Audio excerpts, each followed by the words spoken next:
All right. Hello, everyone, and welcome to another episode of She Good People. My name is Kelsey Coop Charles, and with me, as always, I have Antonio Bruh Long Long. Bruh Long, it's been a minute. How's everything going? Bruh, I'm gonna tell you what, man. So glad, so very, very glad to um have this opportunity to get back on this here. Everything is going good. Life is good. I'm back to normal now, so we finna get back into this thing full blast.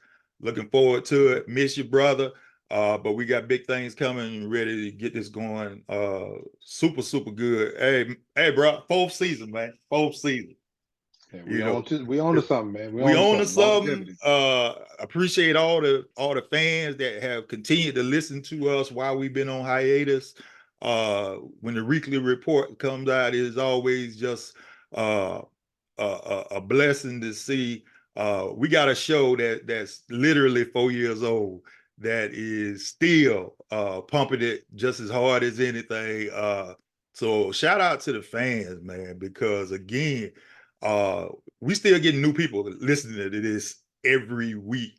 I know we hadn't been consistent because of issues, but life happens, and we overcome that life and do what we got to do. But I can promise you going forward, it's going to be a whole lot more of the same thing that we always do. But I just want to say to the people that have been listening, I greatly, greatly appreciate what you do for us. Again, we hit this when the sound scan comes out every week. I just smile sometimes just to see how many new folks we have acquired, uh, especially with that show, because that show is probably our biggest platform uh, for R&B, and people still resonate with it, man. So I'm greatly appreciative of that. Yeah, I did all that, man. I'm telling you, it's a blessing to be able to do what we do. You know, Well, the thing is, man, it's friendship. So I mean, it just like we always say, we just having a conversation. just having Uh, a conversation. uh, we got some things, but because of life, things happen. But we're gonna get some shows with the rest of the crew, because me and Kelsey are just a small part of the foolishness that we have going on. We have I be honest, we got a group text, and sometimes we just put stuff in, and it is just the dumbest stuff in the world. It ain't nothing but a laugh because all of us are stretched out across the country right now. But it's one of those things where uh when it pop up, you already know it's some silliness.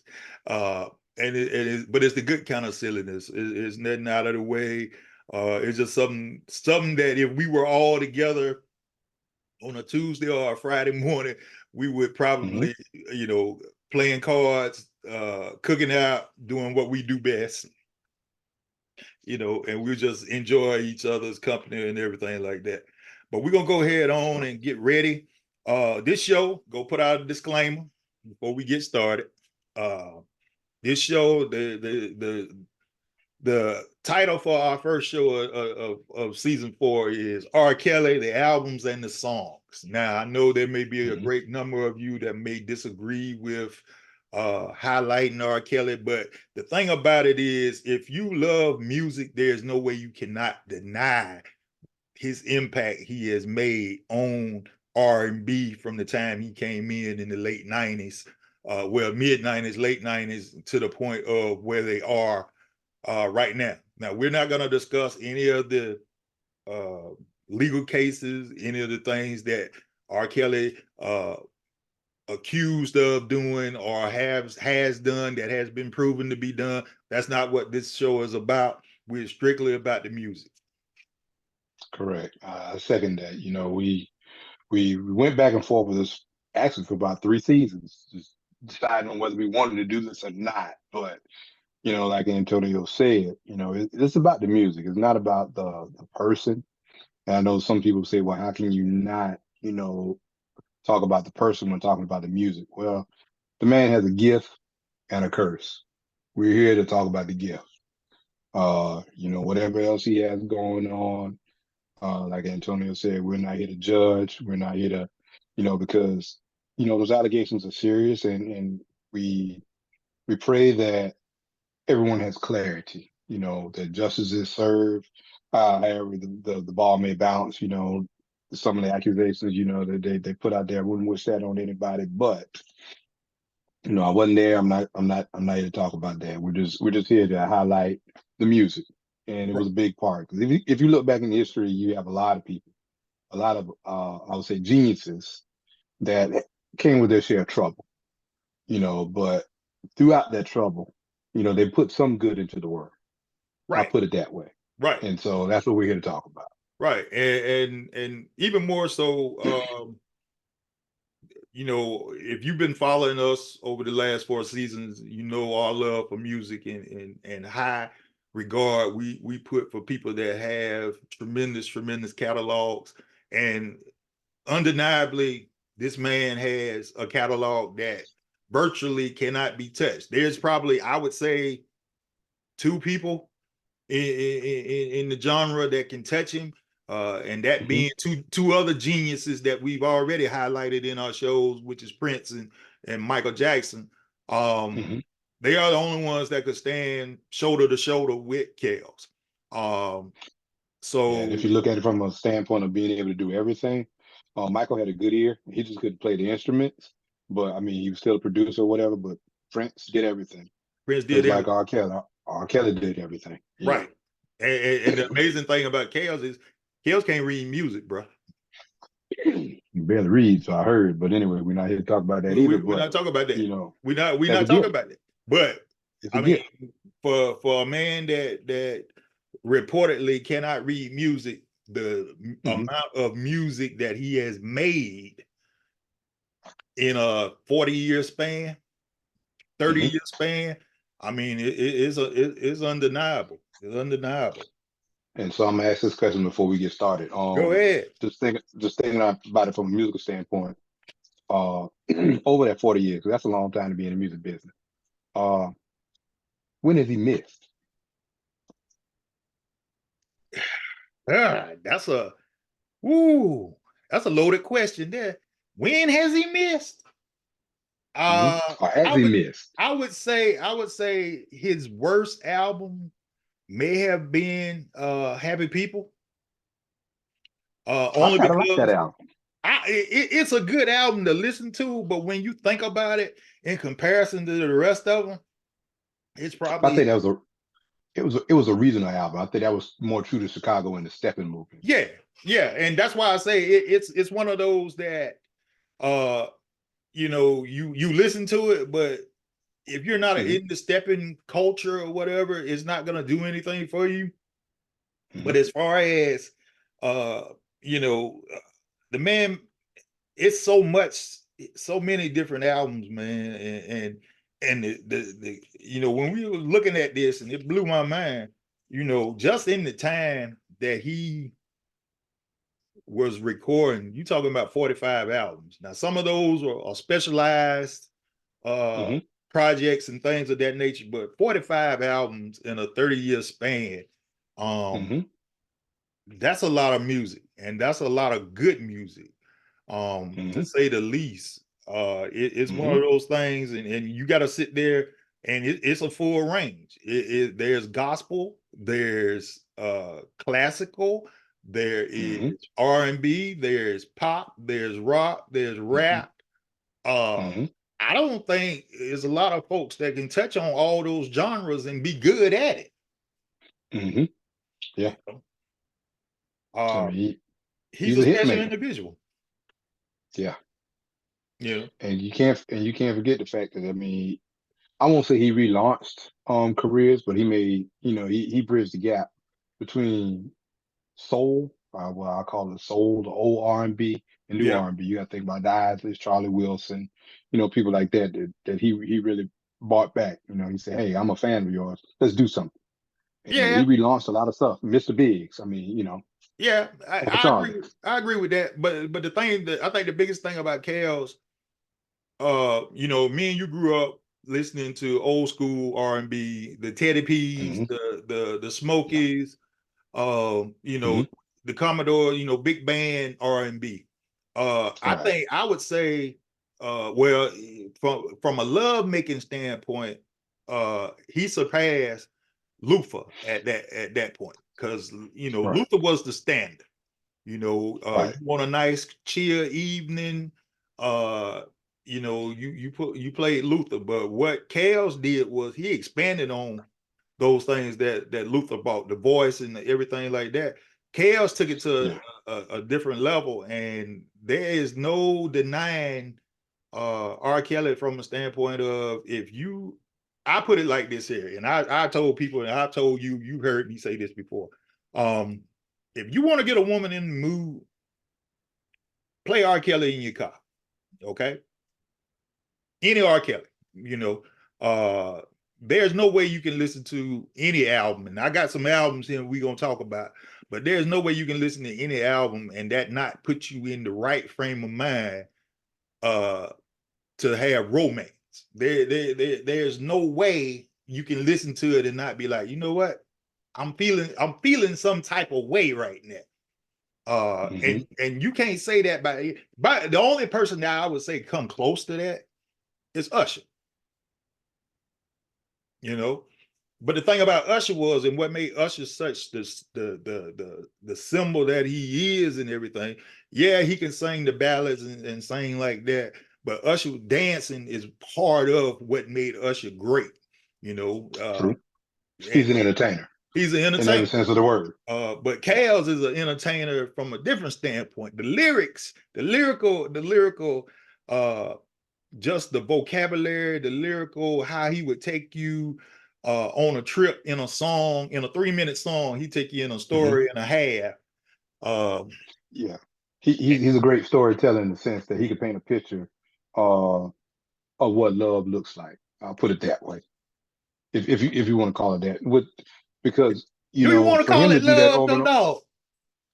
Well, it just depends on the individual. Because I mean, you think about it, he actually has music out there for every occasion. It's whatever you want to call it, whatever you want to do. But you know, if you're with your significant other, you all on the same wavelength.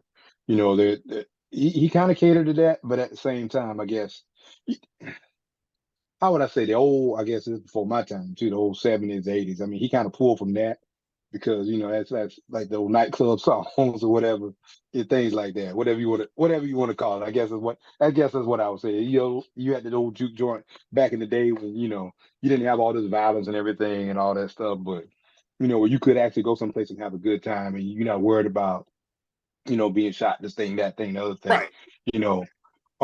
It was just feel good music, and you had a good time. I'll put it that way. Yeah, I agree with that, because you got to figure, during the time when Kelly became popular, groups ruled the landscape. And he came in the game with a group. And he came in with a group. Now, I would say the Public Announcement, great brothers, great artists to themselves. But during that time, you had to stand out. We've talked about that on the Jodeci show. We talked about that on the Boys to Men show. There had to be something that set you apart. Jodeci was the forebearer of hip hop. Hip hop took everything away from Jodeci, because they saw the way that they dressed, the way they carried themselves, the swag that they had. That's what hip hop in the 90s was about. But you also got to realize too, Jodeci brought like a church undertone to R&B. With the harmonies and the hard singing and the loud singing, but it was all in harmony. That was something that R&B really hadn't heard before. I mean, yeah, we all know that gospel and R&B, there's that bridge, but I mean, they just really brought that to the forefront. So that was their thing. The Bad Boys, R&B, whatever. Boys to Men, and the thing I say about Boys to Men is every last one of them fellas could sing. Right. But you still had one standout in that group of Wanya you couldn't mess with. Well, I mean, you look at now, Wanya's 4 Boys. To see where they are. They Mhm. and this is me saying this here because Mary J put them out singing Boys Mhm. to Men, Please Uh-huh. Don't Go Away. Uh, Yeah. that is one of my favorite Boys to Men songs. Mhm. But I'm gonna say this right here. I think the Sons outdid the original four because those boys sang that song, bro. And it's one of Yeah. those things. But again, it But goes back to what we were talking about. You had to have something that you had made to have you something. stand apart. Uh, Yeah. and the thing with R. Kelly when he came in with public announcement, um, Mhm. you know, again, I would say they took some of their cue from Jodeci because of the way that they used to dress and things Yeah. of that nature. Mhm. But there was just this thing about Robert Kelly, and Mhm. you knew from the first Yeah. time you heard Vibe, which was their first Mhm. song.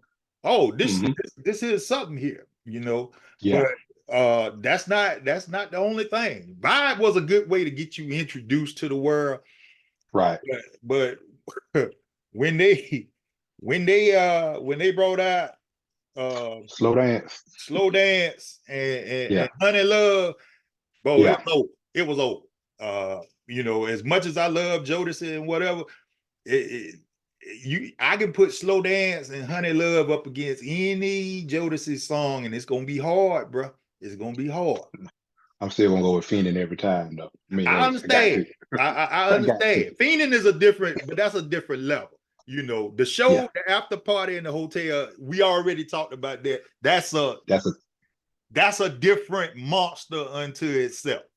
from Uh, front to back. Yeah, that's a yeah, great one. yeah. Yeah. That is just totally a different monster. And the thing about it is I love when we do these types of shows because the research Mhm. that we have to do with it, and then you know, Mhm. you listen to these songs many times. But when you Of sit there and course. you play the album front to back, and then you Mhm. realize, bro, this here was something that was untouchable. You know, and every one of Mhm. these groups have it. That's the thing. Jodeci, you know, the show, the Hotel After Party is the culmination of three Mhm. albums of ooh, and it Yeah. showed through. Same thing Yeah. with Boys to Men and Two. You know, Mhm. Two you know, as good as Motown Philly was. Two took them boys to another level.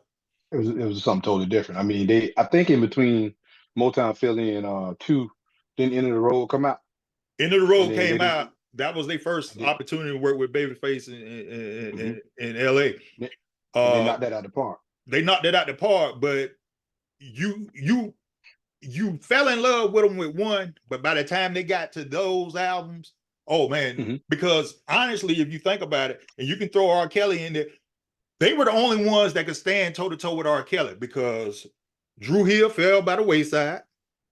Right. But it was Uh, strong when they were out. But yeah, you can name every last group. Yeah, all of them fell. Every last one of H them. Town fell by the wayside, you know. So Mhm. they you could not contend because Cal's brought something. Well, you got to look at that. I think you said it earlier. You can listen from an album from front to back. Now, R. Kelly started with 12 play in 1993, and Ooh, I'll argue all ooh, the way up to Untitled in 2009. He had two, four, six, eight, nine albums. I would say eight of those nines are front to back. Because you mentioned it, Happy People and You Save Me, because that was like Chicago based, but that was last like one of them. Chicago.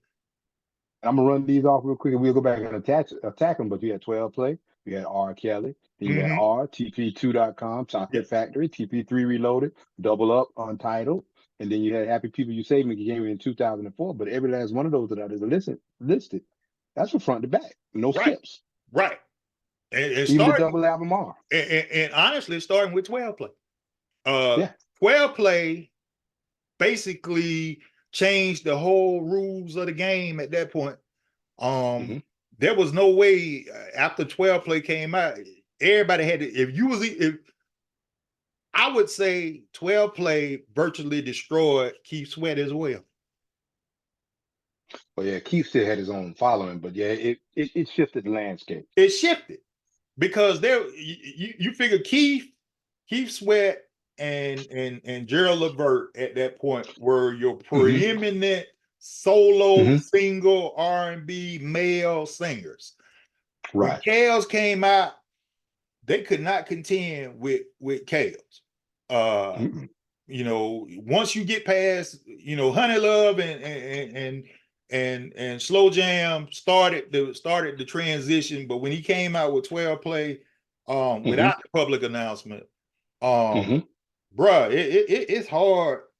I mean, 12 Play by itself is a classic. But You let know, me go ahead and say this too. All songs written and produced by R. Kelly except for two. One of them being Sadie, and then when you put this, if you just put Sadie in there, you know that was the original Spinner song.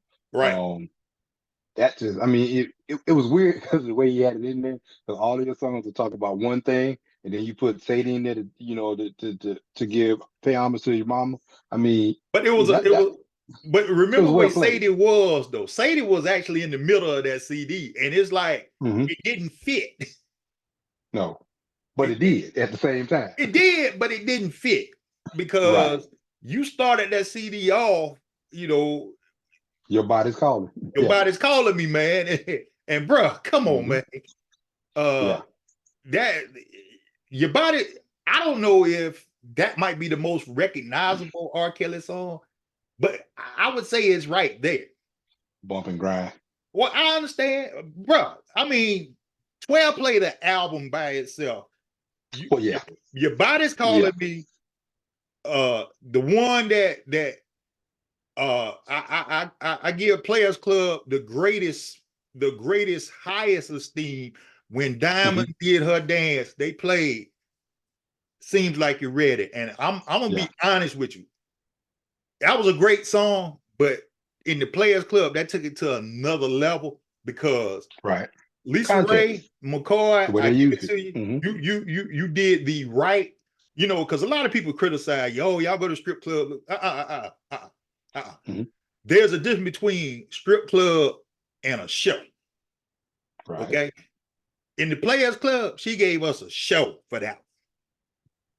And that was sure enough one of the best interpretations of looking at a show at that point. Yeah, we go to the Hmm. club, we hear, you know, all the booty music, all the Miami bass. There was Hmm. nothing like that. That was different. And that put ladies that do that dance in the clubs, that put them on another level at that point because you like, oh, you got to do that. You want the money, you got to do that because that's gonna get you Hmm. paid, you know. But it seems like you're ready is when you hear the song, that's the first thing you automatically think about. You think about Diamond in the Players Club, you Hmm. know. But see, he didn't stop there. This is how bad this album is, man. Uh, you do Sex Me 1 and 2. Uh, Hmm. bruh. Sex Me, the original version of Sex Me is fire. But Hmm. as only Chaos could do, Chaos made a remix and Part two. Yep. took it to another level, and it was like, and nobody even cried or grumbled because he put the remix on the album. You played the first version, and then you played the remix right behind it, and nobody cried about it. Hmm. You know, because the first one was like, man, this a song here. But then he Hmm. hit you with the remix on it, and he was like, oh, that was love making to let's get down and dirty. Yeah. Basically, that's where he took it from. And then he hit you again with I've seen little children, and I hate to say it, I've seen little children. The vibe of bump and grind, just the beat to bump and grind. Babies, I've seen babies pick up that beat to bump and grind. And it's just like Hmm. that is just how hypnotic bump and grind is, Yeah. you But know. like, you know, you listen to that first album, and I'm looking at the list, and there's something to be said about all these songs because, with the exception of Sadie, these Mm-hmm. songs, you know, I guess I don't want to call them simple, but they're, how can I say it? Uh, they're like 8 bar loop, 8 bar loop, but Yep. the way he conveyed the message across in these songs, I mean, he made hits. I mean, because if you like from a musician standpoint, you learn the first two verses. I mean, first two, what, first 4 bars Four of any bars. one of those songs, Right. you got the whole song. It's You just got the whole loop, song. loop, loop, and then it's a bridge. But I mean, he mastered that because like if you're a musician, and that speaks to the music industry too. If you're a musician, you're trying to put all these embellishments in there. You got your minor chords, your dominant seven, all that other stuff in there. Kels didn't do that. I mean, he's got for the like 3 chord progressions, loop it. It's a hit. That's I it. mean, so he kind of changed the landscape of music too. I mean, because the songs were simple, but I mean, it's Well, what the public wanted. it's the I think what made it so good, it was the simplicity of the lyrics along with the simplicity of the songs that made it resonate with so many people. We didn't, Hmm. before Chaos came out, you did love songs, you had to say these deep long sonnets of words and things of that nature. Chaos broke Yep. it down to you Yep. in short statements, same way you would do if you was with somebody. He broke it down to you. I don't see nothing wrong with a little bump and Hmm. grind. I mean, you Hmm. can't get more simple than that, you know. And you knew who you could throw that on, and you knew who you couldn't throw that on. You know what I'm saying? Hmm. And that was the thing. Yeah. He had songs for every situation that you might encounter with a woman. Sometimes, you want to be your body's calling me, you know, Hmm. then seems like you're ready. You know what I'm saying? Then Hmm. let's, sex me. You know what I'm saying? But then he said, Right. let's bump and grind because, every now and again, ain't nothing wrong with a Hmm. little bump and grind. And then he set it off, man, with the Hmm. ultimate of 12 play. And it just basically giving you, it sounds like a nursery rhyme. It was so good. Yeah. But the Yeah. thing about it was, I mean, Hmm. it told you the 12 steps of making love that was Hmm. necessary at that time. And really, I would say uh set the course for what was to come, because that was just the tip Hmm. of the iceberg for K. Hmm. But let's talk about some of the accolades of this album. Then we'll jump over to the next one. Mm-hmm. So this album went 6 times platinum. It peaked at #1 on the R&B hip hop album chart, and it peaked at #2 on the Billboard 200. So I mean that says something. His solo album, first album, not solo album, but his debut album, uh, and it put up some numbers for Well, sure. it made everybody take notice. There was a because it was Yeah. for us, because he did it without the public announcement, um, Hmm. which we knew, wasn't necessary in the first place. But this was really him all to itself, Hmm. and you saw he took the ball and he ran with it. Um, Hmm. there were, we were looking forward after this came out. We were looking forward to whatever else he had coming, because again, this is during the midst Hmm. of, okay, we already knew the world's most dangerous band was already killing R&B. Hmm. Boys the Men had set the pop world on fire, but Chaos was Hmm. like that blending of both genres into one. Hmm. And we knew we were at a point where, okay, we finna change the whole music scene. And I'm not just Yep. saying R&B; it was all music. Hmm. You Yeah, know, because I mean, his influence touched everywhere, and we'll get on. We'll talk about that in a little bit. But right? okay, he got 12 play out of the way. Yeah. Now the follow up is R. Kelly, Now, the self titled album. now let's talk about this, because in a way, did he set the bar so high with 12 play that you was kind of underwhelmed with R. Kelly? Not too bad because it went 5 times platinum. I Yeah, mean, it but I still think sold. when you look at it, song for song, R. Kelly just did not. It wasn't as good as 12 play, and Mhm. it's not as good as some of the others he has. But I mean, what it did give you, it started making his videos become many motion pictures at this point. Right. Well, I will say this. I don't think it was as personal. And what I mean by personal, I guess personal may not be the right word, is intimate as 12 play was. I think that's the thing. I think he set the bar as far as, hey, I can say this, I can be as intimate as I want to be. But on the second album, he kind of backed it off. He starts off with the sermon, and at the end, he plays "Trade in My Life."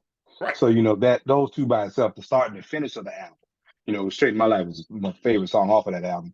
I will say that out of everything that's on there, I mean, it just, you could tell there was a shift in R. Kelly, because I mean, for him to come out with a song as "Trade in My Life," I don't know if what he found that fast was too much for him, and that was his cry for help, or I don't know, but it seemed to me like he, in hindsight, looking back, um, it, he was letting us know something, but we just didn't know what it would become or whatever. But that "Trade in My Life," man, you listen to that song, it hits pretty deep. Well, if you go back to when this would come out, I believe the first single off R. Kelly was "You Remind Me of Something." Uh-huh. Yep. Now that is a classic to itself, because that was him using music as a metaphor to display what ultimately Hmm. was the ultimate goal. And at the time it was saying things how we would actually think about stuff. Hmm. We love bad cars back in that time. If you had something that looked nice, you kept it nice, you looked good. Uh, Hmm. and for you to come up with lyrics like "You remind me of my Jeep," Hmm. I want to wax it. You know, Hmm. that's Chaos being just poetically, just again with his metaphors and his similes and everything that comes along with it, him being at the top of his game. And then he I'm gonna hit you throw. with his first theatrical of "I Can't Sleep, Baby." Hmm. uh it was good.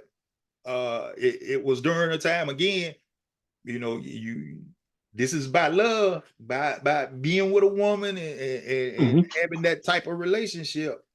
uh Hmm. but again, I just feel like this album just didn't live up to uh 12 play per se until he released Down Low, and that took it to another level. But then, as only Hmm. Chaos can do, Down Low, the original version, is great. Brought back the Isley Brothers into relevance, even though they hadn't, for true music lovers, they had never went anywhere, but brought them back to true relevance, because you had Ronald Isley playing Mr. Big and all of this here. But Hmm. the remix of Down Low is what took it to another level. Hmm. Down Low is a great song, don't get me wrong, but Hmm. the remix is what puts it where it needs to be. Uh, Yeah, of course. Of and course. Yeah. and uh, you heard the influence of Lenny Williams at the end of Down Low remix, where Hmm. Kels is starting to do the Lenny holler and doing it, Hmm. if not as good as Lenny, but even better. Uh, Hmm. Hmm. No, there ain't gonna be another Lenny. He came close, but there's only one Lenny. Kels wasn't hurt like Lenny. I don't care. I don't know, Bo. I don't know. I don't know.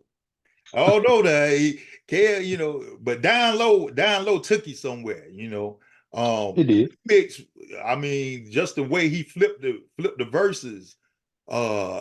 was like, man, this here on a different level here. And really, uh, like I said, you said the album went 5 times platinum. It couldn't help but go, because everybody was anticipating it.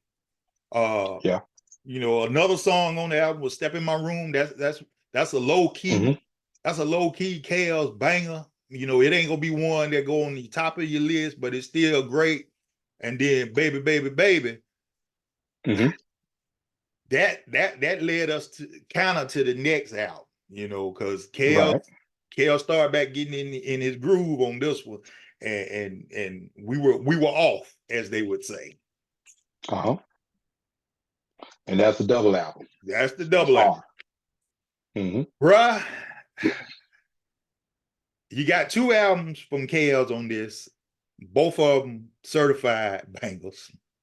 But it hit you in the mouth from the start with his crossover from hip hop and R&B by bringing in Keith Murray and doing Home Alone. And we started having the Home Alone is the, if you want to get the party started, that's a party starter. And also, we go ahead and put this out. I think you hit it on the head. 8 million copies sold. So we keeping track now. It's 19 million albums sold so far. Right. So far. And this right here, I mean, this was the double album. I think back when it came out, I think we ended up paying like $26 for this when it came out. Because it was worth it. You know, the R album, because I call it R1. I think it's R1 and R2, but the R1 has the R on the CD. The R2 has KL's silhouette on the CD. The R1 version, you play it from front to back, side to side, ain't no skips. I mean, that is probably one of the best flowing albums you ever want to play, and truly, I mean, I've worn it out, you know, to the point I still carry CDs in my car, you know, even though I got Bluetooth and all that. I still, you know, sometimes you just want that feel, man. You know what I'm saying? You want a static in the background. Yeah, you still want that. I mean, granted, I got all this set up on my phone and everything, my Spotify and everything, all this stuff, man. But sometimes you just want that CD sound. You know what I'm saying?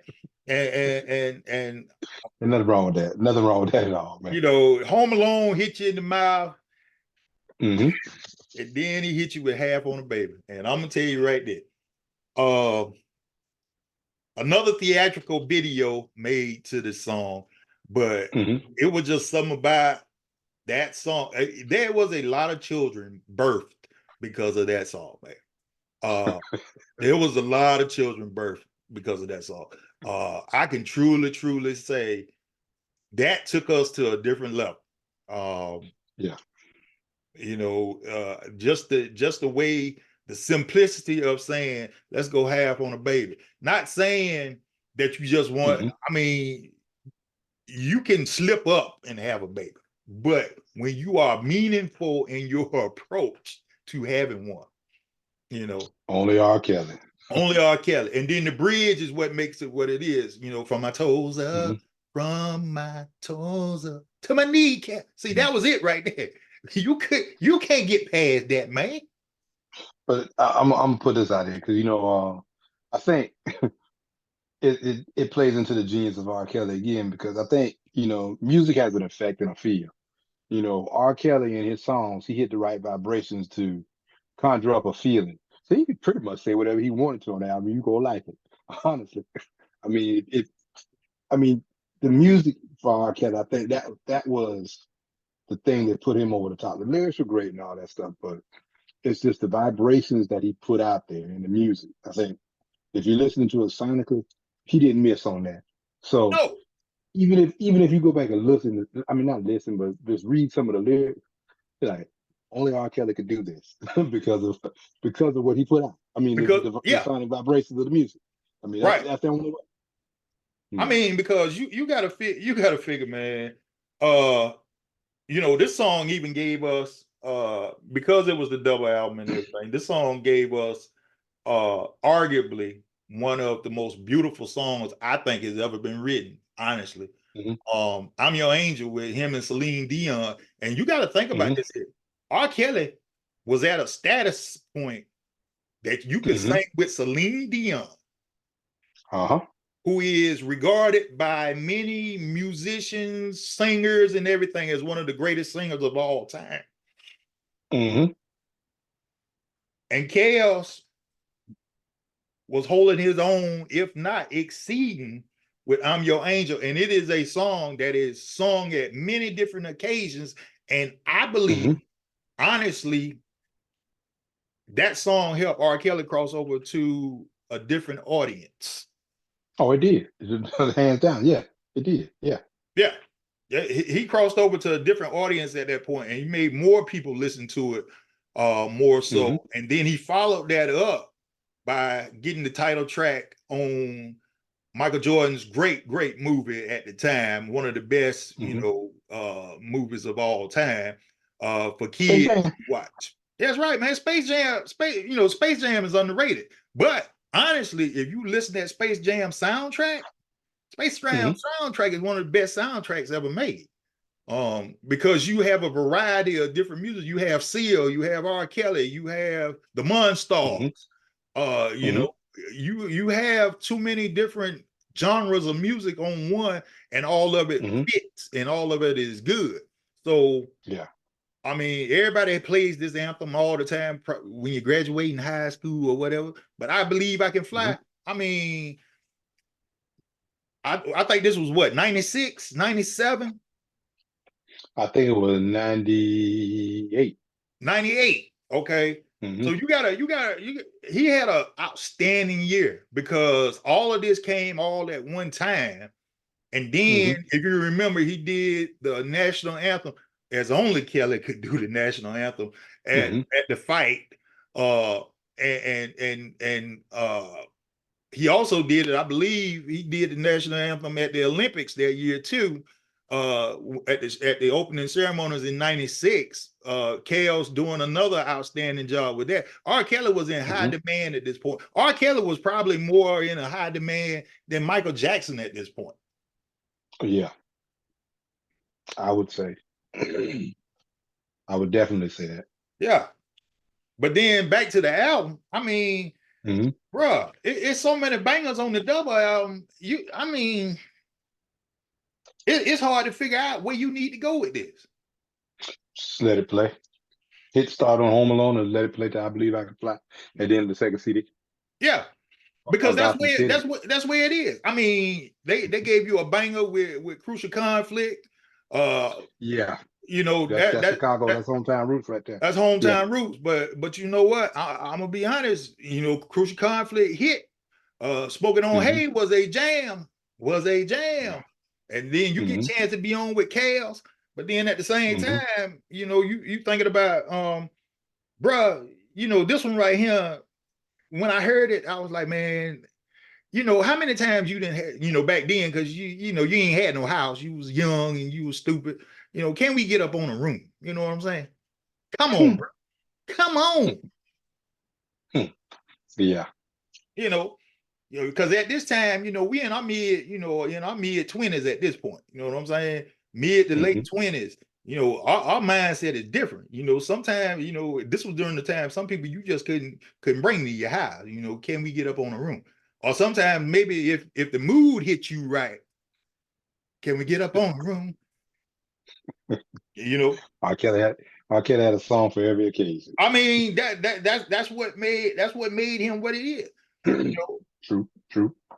And then another thing you got to think about too, that third album, of course, you had Crucial Conflict on there, but you had, well, what would become two of the juggernauts in art in hip hop. You had Jay-Z and Nas on that album.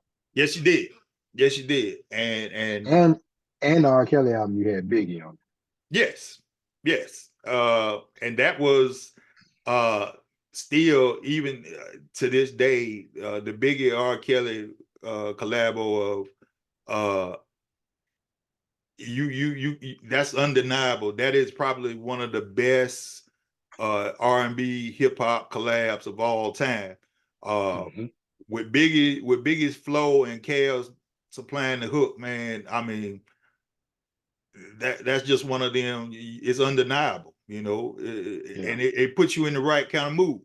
I So honestly believe. which one did you like better though? The guest appearance by Biggie on R. Kelly's album or the guest appearance by R. Kelly on Biggie's album? R. Kelly on Biggie's album, because Mhm. that that song, if anybody else sung the hook on Mhm. on on that song, I don't think it would have been as good. Uh, Mhm. it fit what Biggie was. It fit what R. Mhm. Kelly was at the time. So I Mhm. feel like it worked so good together. You know, it's one of those things where you really, really got to be like, man, this is a perfect marriage. But if you think about it, any song that he did with any rapper was a perfect marriage. Because you know, we'll see as we get down the line with Fiesta. I mean, Jay, you know, this is Jay at his height. You know, Chaos at his height. Fiesta, the original Fiesta is one of the best songs you ever want to hear. Again, he hit you with the remix, take it to another level. But I said for me, I think my favorite R. Kelly collab with hip hop was Nas and Street Dreamer. The remix. Yeah. I love that song, man. I love it. Yeah. Just the music. But back on the double album, all right, he got a song on there entitled "Don't Put Me Out." Bruh, that is, to me, that is one of the most you explain so much in that song because you didn't been in that situation. You know what I'm saying? You know, and you know you done messed up.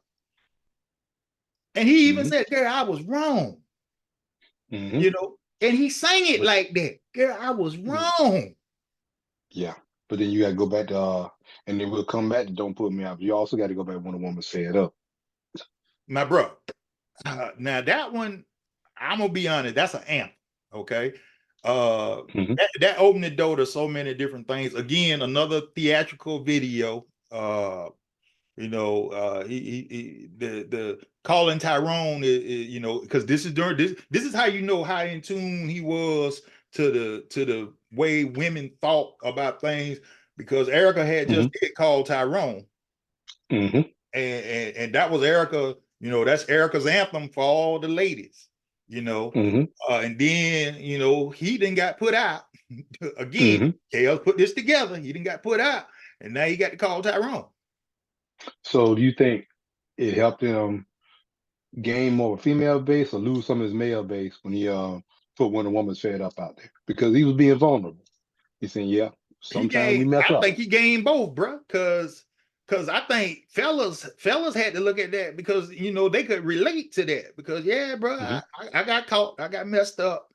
You know, they had to really be like, man, he talking just like we talk. You know what I'm saying? It was simple, and it goes back. He ain't afraid to say what we afraid to say. Put it like that. Right. And it's simple. It's the simplicity of Chaos. That's what has always been his thing. And you know, when a woman's fed up, there ain't nothing you can do about it. Now, when we were younger, in reality, we would try to do whatever, say whatever, think you could get. But now that we older, we understand if she mad, she gonna stay mad until she ain't mad no more. Ain't nothing you gonna do to make it better. Leave it alone. I pushed a little too far. I did a little too much. Yeah. You know, but then you know you hit, like I say, you come back. It's on the same album. You know, If I Could Turn Back the Hands of Time. Exactly. How many times have you thought, man, if I wouldn't have said that, I wouldn't have did that or whatever, would I be? It wasn't worth it. Would I be in the same situation? You know what I'm saying? Exactly. You know, so again, this album, I would say ran the whole gambit of every emotion you could actually have when you were in a relationship. Yep, because I'm out there having fun doing what I'm not supposed to do, but at the end of the day, you know, if I could turn it back, you know, that's it. You think about it. Yeah. You know, Home Alone, having a party, you know, when a woman's fed up, you know, and then Don't Put Me Out, If I Could Turn Back the Hands of Time. So it's like, yep, I'm out there. I did what I shouldn't have done. She found out about it. She's done with me. If I just do it all over again, I wouldn't do this mess. but I had fun in the meantime. Then he hit you with this one right here. Did you ever think that you would be this rich? And that's probably why you did some of the stupid stuff you did. Yeah, there you go. Again, he laid out everything for you in this, and then he come back with Down Low, Living a Double Life. And that is a story unto itself. One, two. Yeah. That's a story unto itself. So again, this is Chaos. This is Chaos lining us up to an album is a virtual He told a storybook story. that Yeah, I'm gonna tell. he told a story. That's Yeah. all to it. Yeah. Okay. So again, double album, the R, you like, man, shoot, he ain't gonna be able to top this, man. He ain't gonna be able to top this. Wrong. Little did we know. Charlie Murphy said wrong. Wrong. It like this here. He hit us back with TP2. Mm-hmm. Bruh. Now I will say this one only went 4 times platinum, but like I said again on his second album, R. Kelly. I mean, I thought it was a good album. Came out in 2000. I would say 19 tracks. TP2 might be the third best album. Mm-hmm. I would say. So let me ask this question: What the stream in 2000 streaming hadn't really taken off yet? Hadn't took off yet. So what do you think? Oh, what the cost of him losing half his sales? I mean, when you think about it, I mean, you know, our double album sold 8 million. This one only sold 4. But to me, it kind of went more back to, I guess, what he was on in his original album. It was more raunchy, more personal, more intimate. Yeah. I think this is during the time TP2. I would say, it was the general change in R&B period. You had the advancement of neo soul at this point. That had started to take hold a little bit. Hip hop was dominating the airwaves at this point. Jay, DMX, all of them were at the height of what they were doing. I think music just changed in general.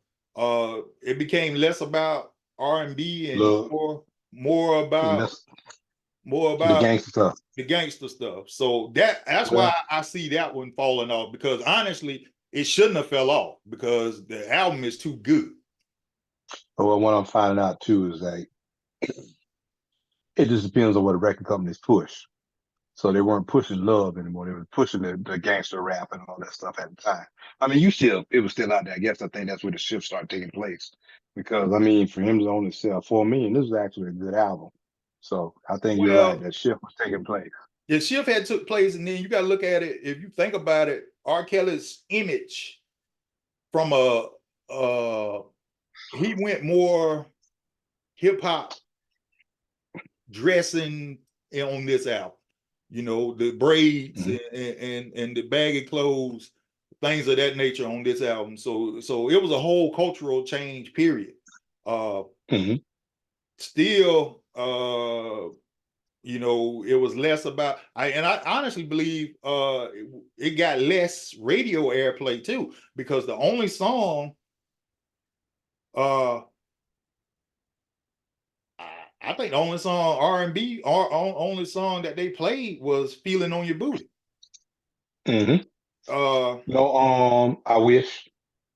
Yeah, and see that those ain't even the best songs on the album.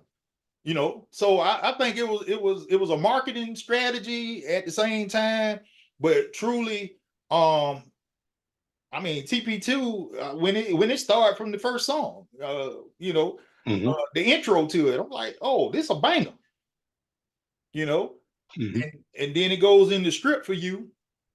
Okay, I ain't gonna lie, I didn't use that to my advantage. I have done that. I have stripped off that song. I'm just gonna be real. Hey, I'm not, you know, we open books. I'm not doing no cap for nobody. I'm telling the truth. Okay, I've used the song for that specific purpose. All right. I was unmarried at the time, so therefore I'm just being real about it. That was in your past. That was in your past life. There you go. You know, man, I got 4 kids, man. Look, I got 4 kids. Every saint got a past, every sinner got a future. Look at bro. Like I say, I got 4 kids. They got here some kind of way. So I'm just letting you be. I'm just being real with you. Okay. All right. But then you know he hit you after the strip for you with R&B Thug. That right there, that's a banger. That's a low key banger that nobody realized unless you truly are R. Kelly fan.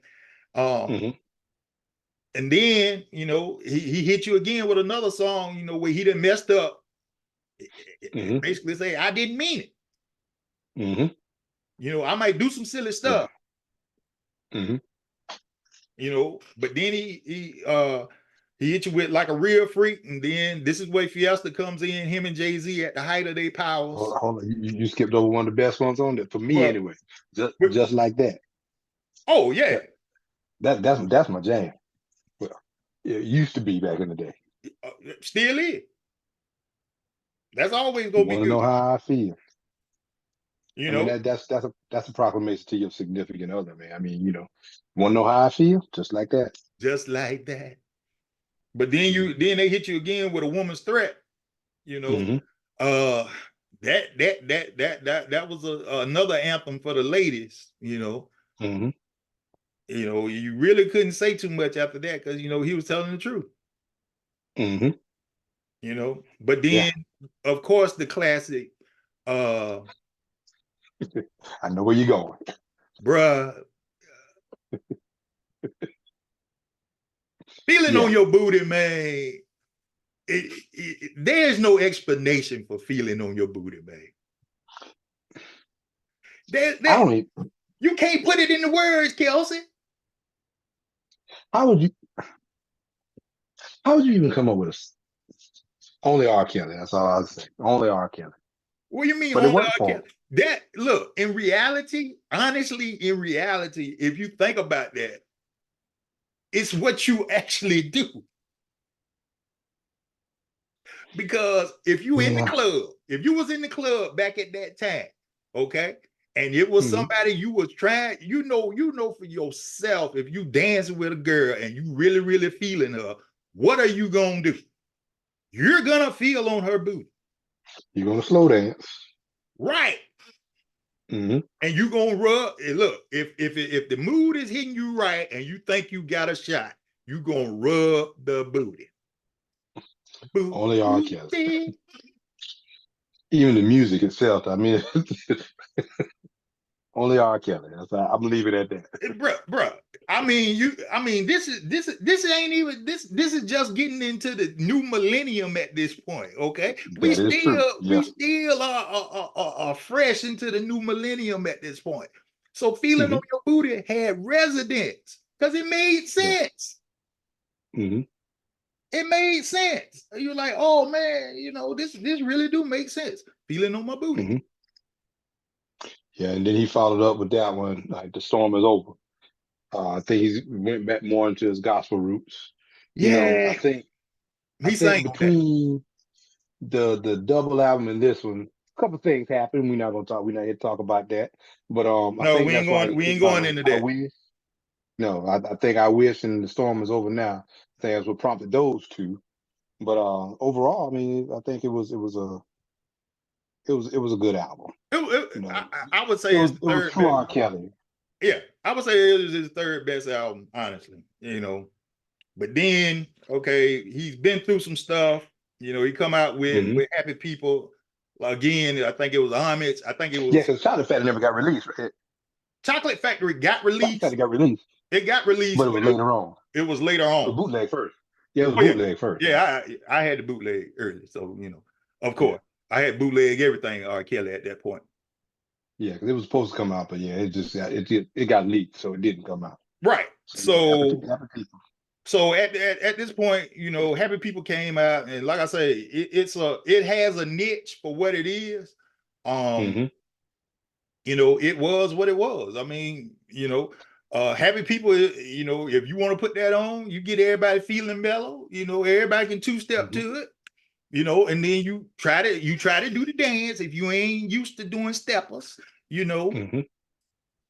But yeah, I kind of I'm just different. I like that album. I mean, especially because it had a lot of old school feel, Ladies Night, like Marvin Gaye. It had that vibe to it. Well, you know? Ladies Night, Treat Her Right, Love Street, you know. Well, the other song, it was like the old stuff, you know. The other song that came off the album was "You Saved Me." Yes. So you saw, I guess, the beginning of we got some issues here. We need to you know, we need hmm to be repentive about at this point. But you also got to think about it too. You know, the number one birthday song was Stevie Wonder back in the day. R. Kelly came out with "It's Your Birthday." It kind of changed the landscape a little bit. You Well, know, it I mean, did. Stevie Wonder still, the goat, but it's Yeah. the way he changed it up. It was a different version. Well, like I say, this was a below par album for Chaos hmm because you were so used to getting the love bangers, the club bangers and everything, and then he Yeah, came with this, and you was like, "What you doing, bro?" But it was a different demographic. I think he went for an older audience because you listen to all these songs. Like I could see my parents. Well, the first album, Red Carpet, Love Signal, Love Street. That's more the, I guess, the '60s and '70s R&B feel. So right, that's why it hit a. You just had to be a real music fan to still rock with it. It was different. okay, Yeah. and I go along with that. That's not a problem with it. Then we finally get Chocolate Factory after it's been released, and hmm I'm gonna tell you, Chocolate Factory, low key is a very very good album. Oh yeah, definitely is. From a musical standpoint, this is probably his most musical album out of all of Because them. he shows some vulnerabilities in this one too. Yeah, but it had Chocolate Factory had, I think, a better diversification of the types of hmm music than any of the other albums had. hmm It had a full gambit, and you could tell there was a intentional musicianship to it that hmm wasn't on some of the other albums. Because Yep. from a music standpoint, I truly believe this one here there's more melody, there's more harmony than anything on hmm this album, and you can tell it throughout the whole album. I think it was intentional. I don't think this was just by chance. I think this was truly intentional, that this album would be like that. Well, I mean, he ran a wider range because you think about it, a song like "Forevermore," that's more of a '60s, '70s R&B. Right, right. But then you have like Showdown, Ron Isley, that's more recent than Snake with Big Tigger, stuff like that. Step in the Name of Love, that's still, for the Steppers. So he brought all his previous albums together in this one. And then he still showed his vulnerability, Heart of a Woman, Yeah, Forevermore, but Ignition Remix, well, but he took you back to the '70s with "You Made Me Love You." true.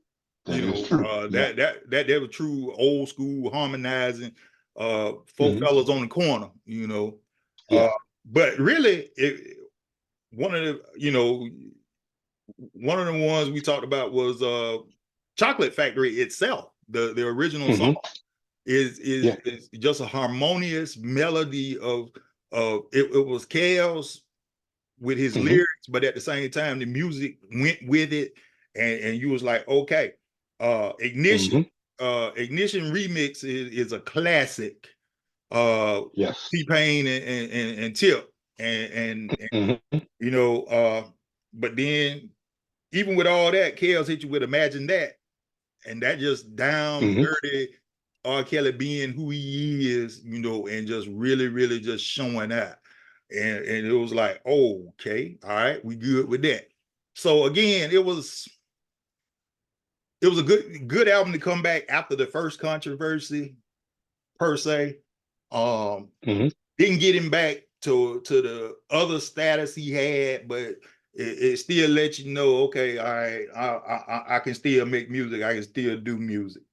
And then he Right. comes out with the greatest opera of all time in all of R&B, "Trapped in the Closet," part 1 through 112. I think it's what, 25, 35, something like It's that. 36 parts to "Trapped in the Closet." And now the first 10 is spectacular. It left you Yeah. had cliffhangers every time. The first 10, but after the first 10, hmm it started getting really, really stupid. Yeah. It's Sylvester and all that. Yeah. Yeah, And the cop and Lil Man and all. Yeah. You yeah, got. Yeah. yeah. It took a hard turn, and I think I think in reality, I think 1 through 10 was the original version, but KL saw that it was doing something. So let's go ahead, keep doing, and it just got more and more far-fetched at that point. Yeah, because I think Trapped in the Closet is the thing that actually saved this album, because I would say TP3 of Garbage. all his albums, I didn't like it. Garbage. I mean, it was R. Kelly, yeah. So I guess if you want to call it a miss, even though he still sold over 1 million copies, if you want to call this a miss, I would think this would probably be the miss. If it wasn't for Trapped in the Closet, this would be a terrible, terrible album. Period. Yeah. So not much to say about this one for sure. Right. So we get a little hiatus after this because it was a terrible album. But then he come back hard with Double Up. Double Up. Ooh, boy, oh boy. This was true R. Kelly back to his roots. At this point, Double Up, he hit you with a banger, a club banger, Freaky in the Club. Yeah. Then we went Wild Like a Zoo. And boy, I'm gonna take it metaphorically, that's really one of those songs where you truly like, okay, Kels, you own something here. And then I'm a Flirt. I mean, Flirt is a Flirt is a trip by itself. That's all I'm gonna say. T.I. and T-Pain, they're a trip by themselves. Then he hooked up with probably, I would say, one of the greatest entertainers of all time, especially after this past week Super Bowl. Man, Usher Raymond, Usher baby. This is one of those times you hate Kels was in jail, because Same Girl would have turned out Super. Them two on stage, Same Girl would have been ridiculous. The video, again, one thing you can say consistency about R. Kelly is all his videos to the songs that he made videos for were artistically well thought out of course, well put together, theatrical as all get up. Because you can't tell me when Same Girl came out, you didn't think they were messing with the Same Girl till you saw the video. That's the genius. That's the twisted genius of R. Kelly again. Yes, yeah. Then Kel hit you with Real Talk with that's Kel just talking. Something wrong with Kel, man. We know that now. We know that now. He let some things out on that one that you truly had to sit there and be like, bro. But it was the same. But in everything is something that you think about your own self when you think about it. That's the same. Definitely. He was having a conversation out loud with himself about some of the same stuff that we think about when we distressed or upset with our significant other. So I'm like, okay, it makes sense. Best Friend is just a lyrical story by, this is one, Keyshia Cole don't get the credit that I think she deserves sometimes. Keyshia Cole is an outstanding singer. And she fits with this. Honestly, Best Friend, I don't think any other female could have really sung that but her. You know what I'm saying? Yeah. So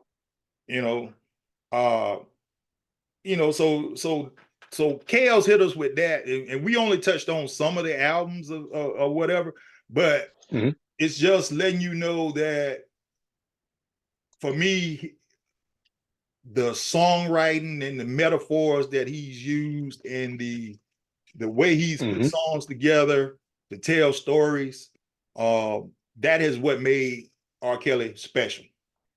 Yeah, definitely. And honestly, he had some albums after that, but those are the main ones. Those are the main ones. But Untitled, honestly, maybe. Yeah. But the thing about it though, Kelsey, and you can tell if you look at if you look at R&B, Mhm. R&B is severely lacking right now, and it's not because of. Name me someone male R&B that hold your attention. I ain't saying that there ain't fellas out there, but just give me a male R&B singer that holds your attention now. But for me, I got two. But they aren't mainstream. You have to actually look for them. I can't believe one of them I'm saying is not mainstream because he should have been. But they. I think we talked about it in season one, season two, and season three. R&B is still alive and well, but the problem is it's not being pushed in. The stuff that they're pushing out. I mean, even if you listen to satellite radio, they used to have an R&B channel. They don't have that anymore. I Well, mean, it's like a 2000s, and it's a mix. But for me, the two I would say would be Tank and Raheem Devon. They're still kicking, still going strong. But the thing about it is, you got to go find it. It's not out well, there. this is the thing. I think R&B is just like how hip hop is right now. Hip hop is ruled by the women. R&B is ruled by the Hmm. women. It's the But same that's thing. true. It's the same Yeah. because we don't have to think hard to think about R&B women because Jasmine, SZA, her, right. you name it. I mean, you saw because I will say this on this podcast, and I don't care if anybody get mad when I say this. Her little Miss Gabriella Wilson, her Hmm. From the Bay. Yep. is the closest thing to Prince that we have in this world right now. You don't Hmm. believe me? Go look at her catalog. But why is she being pushed like some of the others? Why isn't she? Or why is she? Why isn't I she? think she is being pushed. The thing is, she's an artist. She's just like Prince. She's not gonna put out garbage. Hmm. That's her thing. And then the thing that is so special about her is she's multi-talented. She can sing, she can dance, she can act. She's gonna Hmm. be to me, she's the next big star. Okay. She's already young enough that she got a Grammy and an Oscar. Okay. Hmm. The only thing left for her to get is a Tony and an Emmy. Okay. Hmm. So once she does that, she be Grand Slam right there. Okay. You look at her from the standpoint of everybody fell in love with her performance Super Bowl Sunday. Okay. Hmm. Now again, she plays instruments. She does her own production. Hmm. There's not a lot of people that do that. Those are only special people. That's why I say she is the closest thing to Prince that we have had since Prince.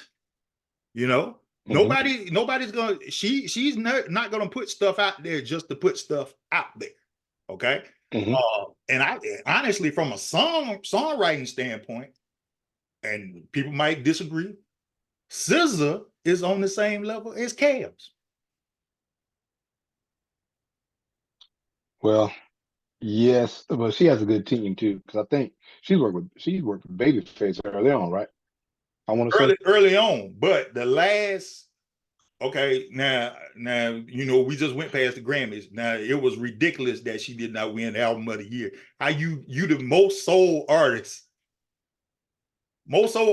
in all, You and got you didn't you got to win. be you got to be careful with that Oh, because no, the reason why I not. say it is because But the reason why I say this is she's the most sold. But the thing about this is this here. Have you not heard the album? The album is a banger. It's not like yeah, she just sold records. The true. whole album is a banger. But Okay. here again, it's I look at it how like can I this here. how can I Good, say truly good artists don't get recognized for their stuff. SZA, right? she ain't gonna say it, but she deserved to have album of the year. She deserved to have all the Grammys that she was nominated for because there was nobody that could stand up to her. Yeah, there were little pocket songs or whatever from other people, Hmm. but at the Hmm. same time, if you look at the entire content of what she put out this past year, there's nobody, male or female, that could stand up to her for what she did. Period.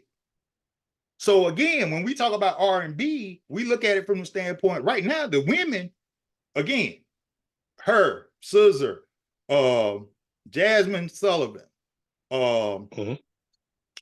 uh, Coco Jones, uh, Mhm. Victoria Monet, all of these Mhm. ladies, all there is women that are putting out good music. Okay, fellas, where Mhm. y'all at? And maybe the record company don't want to go that way, but you're not gonna tell me we don't have fellas that can sing and do all of these same things. But this is where I feel They like do. where the disconnect is. I think most fellas that can do this stuff, I think the record company steer them toward rap. And I said rap, not hip hop, rap. Well, it's kind of twofold. I listen to like the the R&B Money podcast, and it makes sense. Um, there's a narrative being played out because I mean, you got Luke James who can sing, you got Eric Bellinger out there who can sing.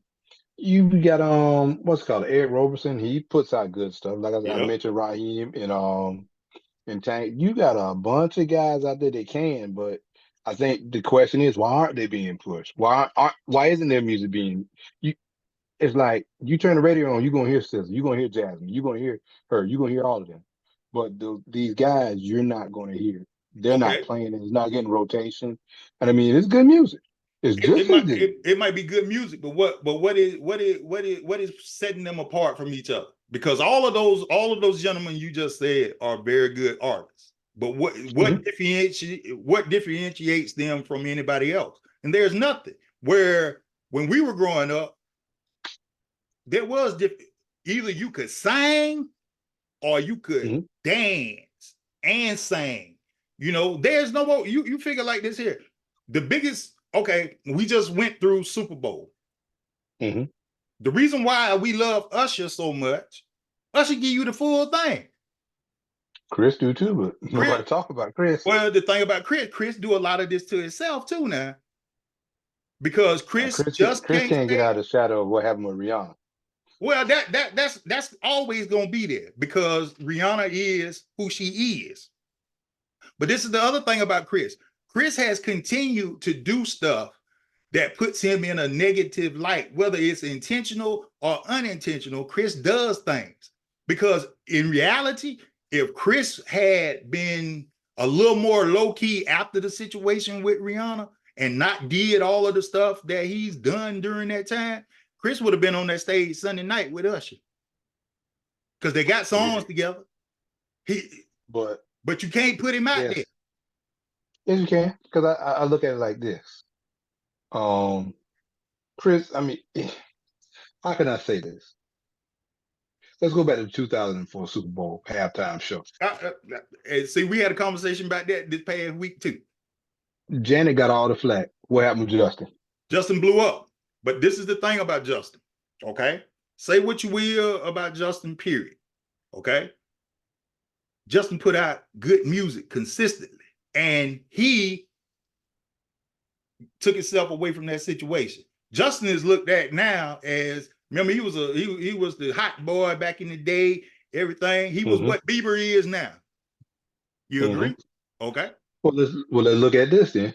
Beaver's done some stuff too, but nobody's shunning him or shutting him down.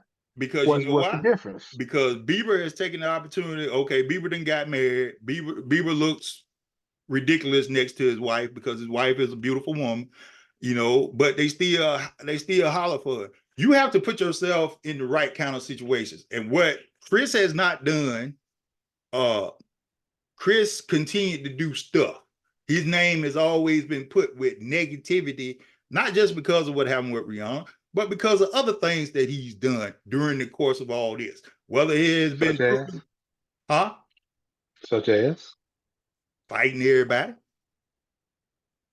He's been in altercations with several high profile people over the years. Mm-hmm. His gang affiliation has also put him in a negative spotlight. You ain't putting nobody. That's why everybody hollering about Lil Wayne next year in New Orleans. That ain't happening. It ain't gonna happen. They It'll not. happen. There's only certain stuff you gonna allow, okay? And you not finna put Wayne on stage because of all that comes along with that. It's just the way it is. Should it be like that? No, because the thing is, because in reality, for the Super Bowl next year, who you gonna get? Because you didn't utilize everybody that's worth watching. You don't want to see Taylor Swift, so who you want to see? Put Chris out there, man. Give him a chance. Give him a chance. Kelsey, I said give him a chance because Chris has a catalog to do it. But my thing is this here. I know they're not gonna do it. Now I have heard this rumbling. Huh? It'll be too much blowback. It'll be too much blowback. That's what I'm saying. But I have heard this rumbling, and I don't disagree with this one. You know, New Edition. New Edition has the movie has reignited a love. Now we always had love for the tour did too. New Edition, but it has reignited a younger generation of understanding just what New Edition is. Hold on, what's Bobby you gonna get? You getting out of shape, Bobby. Because Bobby, you know, Bobby is what he is. But again, you cannot have New Edition on a stage and not have Bobby. I don't care what nobody says. Okay? Bobby is a part of New Edition. Regardless of what Bobby has done over his years, it does not work if Bobby's not there. Bobby is. I'm gonna go back to something you said earlier, though. I mean, because you said what differentiates them, all those guys that I mentioned. You know, when you think about it, Luther stood flat-footed and sang. Gerald Levert stood flat-footed and sang.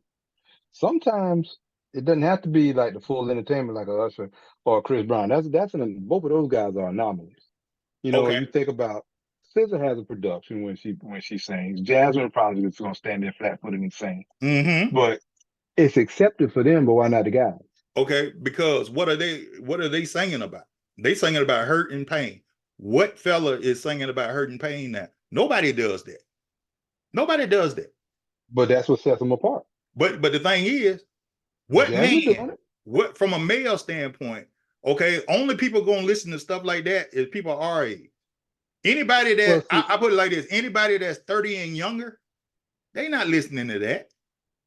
So basically, what you're saying, and that's what I wanted to get to, it's not that we don't have the singers; they're just not interested in the guy's perspective.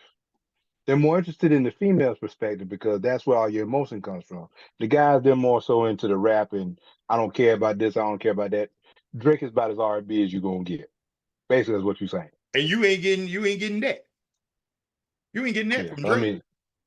I mean, he that's the only thing that they really willing to accept. I'll put it that way. Let me put it like this, and this is the best way I could put it. When we grew up, we had men that could sing a woman out her drawers. And that was the whole purpose. But your audience was different. Your audience was different, but at the same time, just what I said, okay? Because look at all the movies we grew up on about our old heroes, the Temptations, Five Heartbeats, all of that. They all had a lead singer that could do what? Sing they woman out they drawers. And that's what you wanted. Luther, yeah, he stood up on the stage flat-footed, but Luther, and he can sing. But Luther would sing your woman out of her drawers because let me hold you tight. If only for one night. See, that was over right there. Because there's no more, even with the guys now. That's why we rely so heavily on, you think in the community, our old R&B stars, that's why they so high up on the podium. Because we want to hear that. We want to hear Lil G.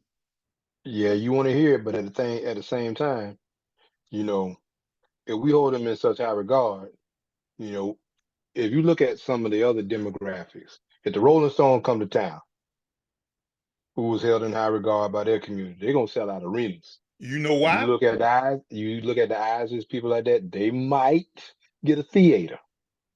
And I think you said it, and we're saying the same thing, but in different ways. It's the audience and what we are supporting. Right. From the male demographic, we're supporting rap and not R&B. Doesn't mean we got a shortage of R&B singers, because nobody want to hear what they're saying. You still got just as much talent on the male side as the female side. I think both sides are talented. But with the females, it resonates more because they're still in touch with their emotional side. The guys, if you look at the demographic now, all of them, everybody won't be hard, this thing, that thing, the other thing. So the record sales won't show it. It won't reflect it. It doesn't mean that they aren't just as good. You just don't have the audience to promote it to. Well, And what they're pushing now is, Lil Uzi Vert or G Herbo, all that, and there's nothing wrong with that, but it's just that it's not being pushed. And the record companies, they have to, because they control what's out there. So you got streaming platforms like Spotify, this thing and that thing. And that's what our podcast is for. You go and steer them to that and say, hey, there is good music out there. You just yeah. got to find it. But Well, SZA and all them, they're fine. But if you listen to Tank's Tiny Desk conversation, I mean Tiny Desk concert, you got Luke James on there. If you listen to Usher's Tiny Desk conversation, you got Eric Bellinger on there, a couple other guys. They can sing. They can go toe to toe with any females out there right now.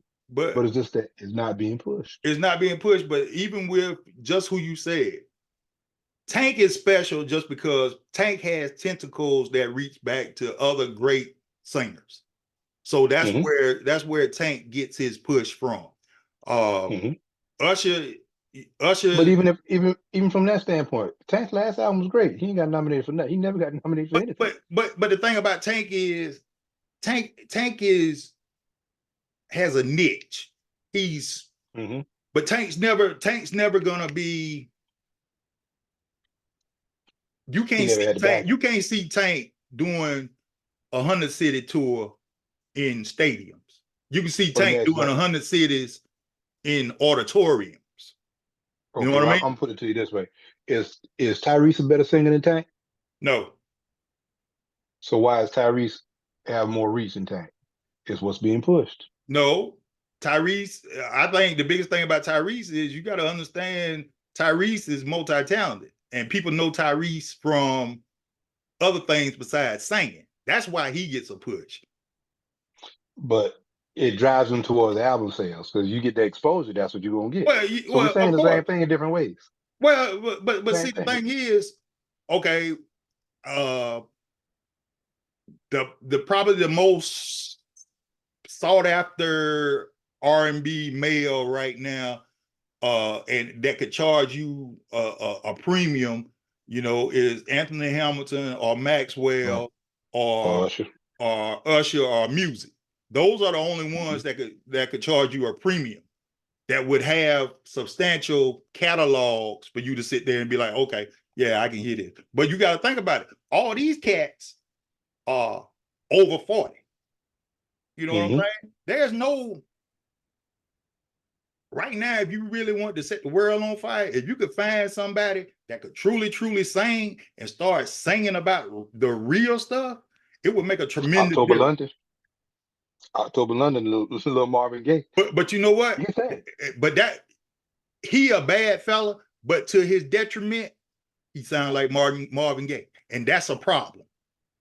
But the young generation don't know nothing about Marvin. They ain't trying to They study don't music know. like They that. don't know. But see, what hurts him is when we hear him sing. The first thing, oh man, he sounds like Marvin. That's the Me first too. thing. That's the first Younger thing come generation out. don't. So this is the People thing. his age don't. But this is the thing. You're gonna sit there and say he sound like Marvin, but he ain't Marvin. Because somebody gonna say it. Somebody gonna say it. He ain't Marvin though. You know what I mean? Because Mhm. Marvin, Yeah. it's certain people hold a special place in our hearts. You know what I'm saying? Because just like Right. anybody that come up and when we did Stevie Wonder's show, Mhm. other people have sung Stevie Wonder song, but it's just They something ain't gonna, Stevie sang. You know what I mean? yeah. No, they ain't gonna do it like that. Right. Because the thing about it, and this is what we need to start looking at, what's going to happen when these folks are gone? Well, it's just somebody's gonna have to go inside and say, hey, somebody's gonna have to push it because you know as well as I know, every great artist, the true singers really never get their shine. It's Right. all about a gimmick. You got to have a certain look. You got to have a certain sound. Some of your best singers never make it because of that. You know, they want to stay true to the art form. And it used to be R&B was that, you know, but now you've got everything it's all about streams and money. Yeah. So the So true artists, they won't be pushed right, because it goes against the grain. I'll put it that way. it I go mean, well. if you look at R. Kelly's old, you know, like we talked about the Weatherman, it was the Happy People You Save Me album. To me, that was a great album, but the demographic. That's the difference. But It was the demographic that's being pushed to. well, but it's just like what we saying. There are certain groups. People our age have a reverence for certain people. We love certain Mm-hmm. people, regardless of whatever. Okay, you Mm-hmm. figure like this here. Patti LaBelle is 81 years old. Okay, Mm-hmm. Patti has reverence to people like us because we know, okay, Patti can sing. You know what I mean? Mm-hmm. She has a reverence Gladys, yeah. that Beyonce does not have from people our generation. You know what I'm saying? Mm-hmm. Now Beyonce has Mm-hmm. reverence, but she don't Mm-hmm. have the kind of reverence that's Patti. There ain't but a few Right. people. Patti, Diana Ross. These are the type people. Oh, you know, you don't even Gladys. Mm-hmm. You know, they are high on the mountain. You know, Mm-hmm. you know, that's the thing. Aretha. Aretha, you know what I'm saying? Those are people unmatched. You know, the only person modern day I'd say close to that is Mary J. Mm-hmm. That's the only person modern day because Mary proved herself. Mary proved herself with her first album. That's another Mm-hmm. show for another day. But Mary Mm-hmm. J is what she is. She is on that same Mount Rushmore with the greats. But the But thing then is, you got to look at it like this. I'm glad you said that. You look at it like this though. Mary J had all the right elements working for her. But let me ask you this question: can Mary out sing Ledisi? No.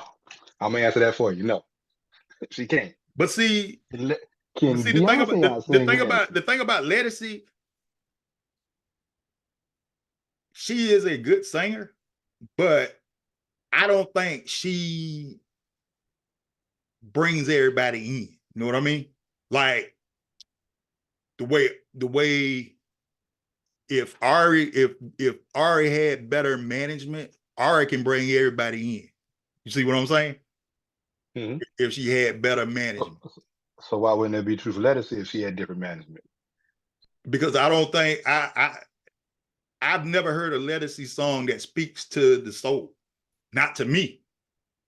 I've had songs, Mary. No, I'm being serious. I have listened to Ledisi. Ledisi does not.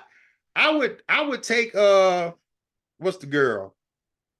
Same I would do I have more of a reverence for Layla Hathaway than I do for Ledisi. Layla's the goat, though. That's different. I'm You know just who Layla saying. Daddy is? You know who Layla Daddy is? But the thing about Layla can hang on her own. It ain't just because it's Layla, Donnie daughter now.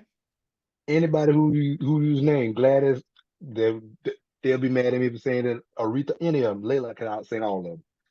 But I'm saying who? she not gonna get the push that they get. You ever heard Layla sing? Oh Yeah, no, Layla is right there you ain't know how, with what's you ain't going know how to on. I sing ain't Layla. even putting that. Layla is a Yeah, different beast unto herself. I'm saying but you saying Ledisi is can out saying Layla can who? sing. Out saying who Layla though? can Is you she can hold on. talking about a reefer in there? She up there with them. I ain't gonna say she got sing them, but Oh, I'm finna say she that. like this. She We like saying anybody you just name as far as being relevant in R&B today. She like sing 'em. oh no, but you I mean you were throwing Patty and I want to make sure you weren't throwing Patty and Gladys and Diana and That's Aretha up that's there. the lineage. That's the lineage she came from. It That's might be the her lineage, influence. That's but her like I say, influence. the songs that I have heard her sing, it just has never, and maybe it's because of the writing, because you know for yourself, if you write, if Oh your no, songwriter ain't hit on nothing, to it me, just it has never, it's just what she, appeals to who? Because I mean, I'm a big Black Thought fan, but you're not. So I mean, it just depends on the ears, you know. But the thing about Tiana Black Gotti, she Thought, can't sing. to me, he has. and I hear a lot of people say this and whatever, but to me, yeah, he spits. Don't get me wrong, he spits. But then it's just something about, okay, it don't grab me like it should, you know. Because there are factors missing. If you look at just lyricism, he gonna outdo everybody you name. But when you put it all together, I it's know lacking. one he won't outdo. Who? The God MC himself. Who? Rakim? Yes, sir. Won't. And you know that. Because look in there, you know how Rakim, there is I sent you that thing where Rakim was rapping over other people's stuff. Bruh, Rakim has no equal when it comes to spit.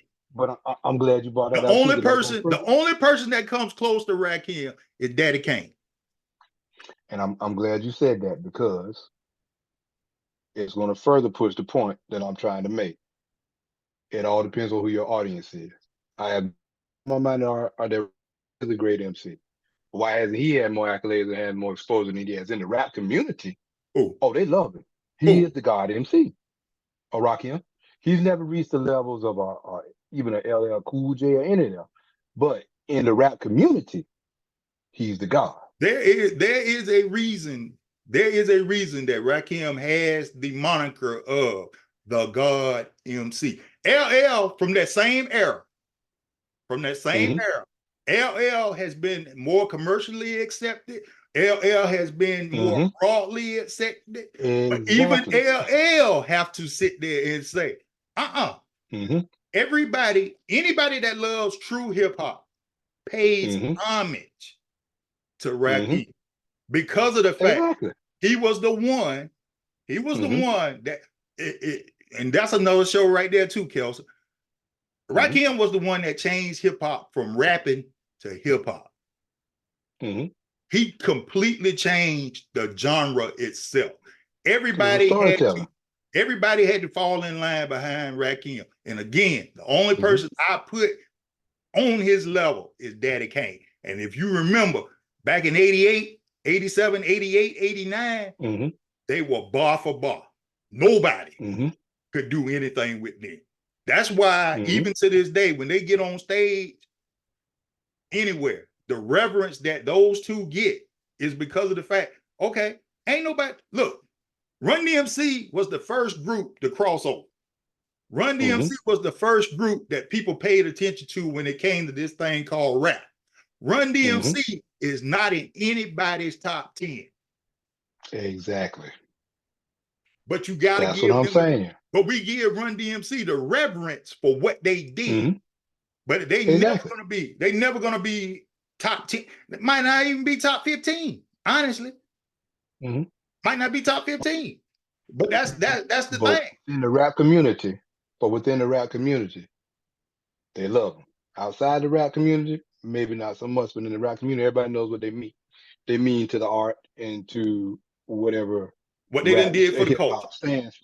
What they done did for the culture. But it's the same argument. It's the same argument that we have Michael Jackson or Prince. There's no difference. It all depends on how you look at it. It's never going to change, because this is the thing. When you look at prime example, Janet Jackson. Where do you put Janet? What is Janet? Let's put that. Pop. She's not really R&B. She's like a brother pop. Okay, but what from a performance standpoint, where do you put Janet? Honestly, I put her as top 2 female performers of all time. Okay, but she's never gonna be looked upon as, oh, I need Janet to sing this song for me. Now, it's certain songs Janet got that forever gonna touch a chord in your heart, but you never gonna sit there and say, oh, I just got it. We gotta go see Janet for this. No, because Janet's not really known for her singing. She's more of a performer, entertainer all around. She is one of the best performers all time. But flat-footed and just singing, nah, she wouldn't be in my top 10. Oh, but flat-footed and singing, you got a whole. I mean, I would still go back to my original argument. You got just as many males now as females. Just the demographics just don't allow them to get the shine that they deserve. But again, it goes to you got to bring something. Right now, Usher is it. Honestly. There's nobody, because Usher give you singing, dancing, acting. He can do all three. He triple threat. Okay. There ain't a whole lot of artists out there right now that can give you that. True. But on the female side, the same thing. Who's gonna give you that? But Not the that thing, old list you just named. but the thing is, they might not give you that. But the thing about it is, you know, from the first time you hear certain ones of, okay, we got to listen to this. Jasmine Sullivan, all she do is sing. But guess what? We fine with that. Because that's all she need to do. So why can't I here again? Why can't they be the same on the other side? Because what Luke, dude? he sang and that. Luke sang and that. He was on Okay. He was on Star, and he was in the New Edition movie. But this is the thing about him. No, he's on the Shy 9. He was also in the movie with Taraji P. What is the one where she became the, I guess, switch bodies, whatever. He can do it. He can do it. But this is the thing. Honestly, when you think about males, and this is what this ties into what the show was about with R. Kelly. Okay. But what made you, because okay, yeah, he started out with public announcement, doing the dancing and whatever, but that ain't what made him what he was. It was the lyrics. That's what made Kelly what he was. Okay. Yeah, he might be able to sing, but bruh, is your lyrics grabbing people's attention? Is your lyrics grabbing people? Maxwell, the reason why we fell in love with Maxwell, he had the look, he had the sound, had the lyrics. Anthony Hamilton sang all day long. 2 foot tall, sang all day long. That voice is what grabs you. That's the problem. Ro and all them, they need something else. That's why they're not getting what they should get. Now they get small pockets or whatever, but they're not gonna get big enough to do anything else, because what you gonna do? As much as people love Tank, what Tank bringing to the stage other than singing? Yeah, he do a little acting and whatever, but what is he bringing to the stage? Is he gonna give you a show? Is about. But is he gonna give you a show? Again, yeah, because when he did a New Edition, people were there on time to see him because he opened up. He opened up in their seats. Okay, they was in their seats on time, and he gladly did that because he just want to be associated with New Edition. But they'll tell you, he put people in the seats. And normally, you know how we do at concerts, we get there just in time for the headliner. Well, but when opening up, they got in their seats. We had bring them in. We had that same issue Friday night. Tamar opened up for T.I. I tell anybody, I don't want to see Tamar. Now, if that's Tony, that's a different story. Different story. But the question, he put him in the seats though. He put him in the seats and tuned him up. He understood the assignment. He understood. I mean, he's different because he just loves R&B. He loves what he does. And with him being excited about what he does, he made people excited about what he does. And he put him in the seats prior to New Edition. So by the time New Edition got up there, I mean, he started it off, which was great. And then you had Aaron Hall and those guys in there. And then by the time New Edition came out, the crowd was ready. And they were performing it. And okay, but wait a minute now. Wait a minute. When it comes to singing. But look at that lineup you just gave me though. Look at that lineup you just gave me.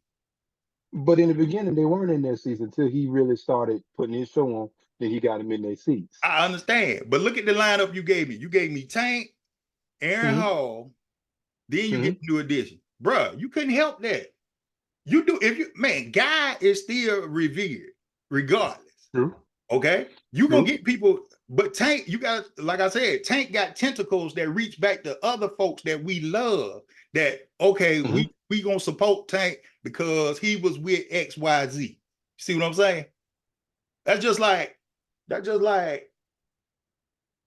if you go back to when our parents was younger, you ain't care nothing about Harold Melvin and the Blue Note. Oh, you care about Teddy P. Right. And nobody still don't know who Harold is. Been 50 years, bro. I don't know which one of them is Harold. Don't know. But all you knew But here again, Teddy can Teddy sing. P. Both sides of what we just talked about, male and female, all of them can sing. Just like a Mario. There's no reason why Mario should have been going against a Marion in that competition. Look here. Marion has way more reach than Mario. Well, but this is I don't know why. That shouldn't even be in. I wouldn't even allow that to happen. I'd be like, what are we doing this for? Omarion ain't did nothing but dance. That's all he did. But you got to think about it. He was in a group. He was hits. Look here, that all of them, all they did was jump around and whatever. Them boys, you put them boys. Remember, this is people little chilling age, not our age. Okay, all right. Because again, you got to think, dude pushing 40. Omarion up there, man. But at the same time, he up there. I'm never gonna look at Omarion. Okay, he broke away from his group. He is supposed to be that generation's Bobby Brown, right? Bobby cut his behind. The thing about it is this, though. They put him out there because he was the lead singer. Again. But everybody who's a lead singer ain't a lead singer. Again. I say again. If you look at musical groups, this is how we register musical groups, okay? Everybody from our generation is compared to New Edition, regardless. Okay? Where do you stack up when it goes to Ronnie, Bobby, Ricky, Mike, Ralph, and Johnny too? Okay. Well, we put it like this: individually, you probably outsell all of them, but as a collective, you're not gonna beat them because New Edition set the bar. They the greatest band. They the greatest group of all time. It's kind of like with Killer Mike in his album, right? Yeah, the others in that category did outsell him by a lot, but when it boils down to it, that is the best product out there. Again, so he didn't get all that. He didn't get all the accolades everybody else got. Right. But it was a great project. Like you say, like I say, you listen to Eric Bellinger or Luke James, they're not gonna get the accolades, but they got great projects. They're not gonna get the mainstream like a SZA or her or Jasmine. So, but they're still talented. Eric Bellinger, he can play instruments. Vito, all those guys, they're talented, but the demographic is shift. Because you think about it. Let's go back. In the late 80s, early 90s, what female R&B singer solo was killing the charts? Late 80s, early 90s? You had them, but who was killing the charts? That's what it was pushing. Anita? That wasn't what that was the only one, but that's what was being pushed. You had Luther, Billy Ocean, all them guys, people like that being pushed. Look at you talking trash, but look at you can't for yourself. You can't beat no Caribbean Queen, boy. No Caribbean Queen. I'm trying to tell you, but to my point is, it's just what's being pushed at the time. Because you think about it. I mean, like early 90s, even when it came to Prince and Michael Jackson, they were pushing Prince more. They were pushing Michael Jackson more so than Prince, but Prince was talented. Because Michael, not taking anything away, Mike was a triple threat. But Prince, from a musicality standpoint, who was touching him? We just talked about that. Look, nobody was touching him. Ain't nobody was touching it. But again, they were pushing. They were pushing Mike. But see, you got to remember now. Okay, you look at late 80s, early 90s. Okay, you had Luther, and Gerald, Freddie Jackson, Billy Ocean, Michael Cooper, because he had broke away from Earth, Wind, and Fire at that point. You know, you had, but back then there was a more focus on singing and the lyrics. Now it's not there. Now bruh, Rod Wave sells out concert. Rod Wave. I'm glad you said that. So it ain't about the flat-footed singing. It's about the total package of what you bring to the table. I think we saying the same thing but different ways. Yeah. You got guys out there that can stand toe to toe with the female singing, but it's not what's being pushed, and it's not what's selling right now. So to say that we don't have any males, I can't sit there and say that. We do have them, but the fact is the females, it's just their turn. The thing about it is you'll be a male, you got to have something. You got to bring something. If you singing, exactly. So it's not about just singing. It's about the whole package. Which back in the day, Like all the people you just named, you got to think about it. Whitney was big back then. Aretha was still big. Shaka was still big. Patty, Diane, all of them, they spanned decades. They were still big, but you wasn't hearing about them like that. The only one you was hearing about was Whitney. That's it. And you know, that's an argument to itself right there. Because I'd be like, nah, bro, because you know, I'm not a fan. You know, so that's that. You know, and But when I she say can hold on with them fellas. she She can can hold hold her on with. own, but at the same time, you know, she don't do it for me. I'll be the first person to tell you, I've That. never been that she has been one that has never done nothing for me. You know what I'm saying? But I at the end of the day, put she flat Mariah, footed. She could sing with them, but it just wasn't being pushed at the I time. put Mariah above her any day. You know, I pay money to go see Mariah. You know, I pay money to go see Miss Keys. You know, it's just certain people. I know what I'm gonna spend my money on. I know what I ain't gonna spend my money on. That's just all it is to it. And it's the same thing with your ear. But it's not taking anything away from what Whitney brought to the table. It's just with what the what was out there at the time. This is wasn't being pushed. Like I say, you see what I say? Because that, you know, that's just my personal feeling about it. That's all that is. That's personal, but you still can't take the fact that Whitney could sing. You know, she do all right. She do all right. It's just a demographic. I mean, you know, it's to me, it's just. I think you still have talent on both sides. It's just that it's the women's turn now. And not taking anything away from them because it should be. They should be pushed. They but should this is have the their thing. moment to shine. If you're a young man trying to break in, and I think that's what Mary's trying to do with you don't have an audience. Who you gonna sing to? You don't have an audience. You got to sing to the women because honestly, that's what all the rest of them used to do. Yeah, they never sung to the fellas. It's a different breed coming up. It's different. They ain't trying to hear that. I know that. All too. I know they ain't trying to hear that. So they too busy. They too busy trying to look like Lil Wayne. That's why. It's a lost art. I mean, it doesn't mean they don't have it. It's just who you gonna sing to? Who gonna buy it? Look at from what I've been seeing the last few weeks, Bo. You see some stuff now.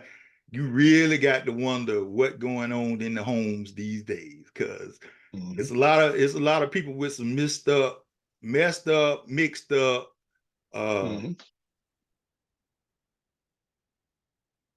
thought processes. I put it like that. Because even, I mean, you listen to SZA, her biggest song, Snooze. You actually listen to the lyrics of that song? Yeah, I listen to it, dog. It's crazy. It's crazy. But that's what's selling now. But the thing is, but that's her thing. That's her niche in the world. And obviously, because one thing she has grasped hold to is everybody go through pain. Rod Wave. You're right. Everybody go through pain. And she capitalizes, because I don't even think SZA ever sings a happy song, bro. Everything it's toxic. Everything goes through pain with her. But the thing about it, pain is universal. Yeah.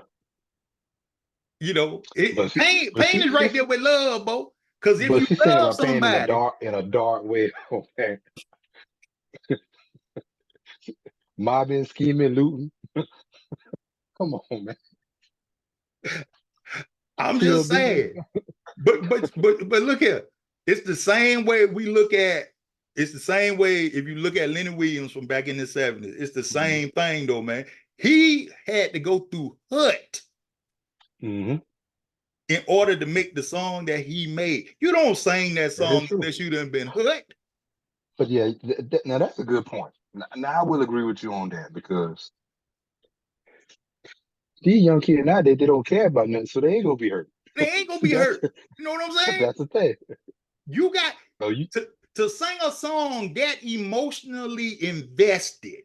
You have had to go through something in your life to make you feel like that.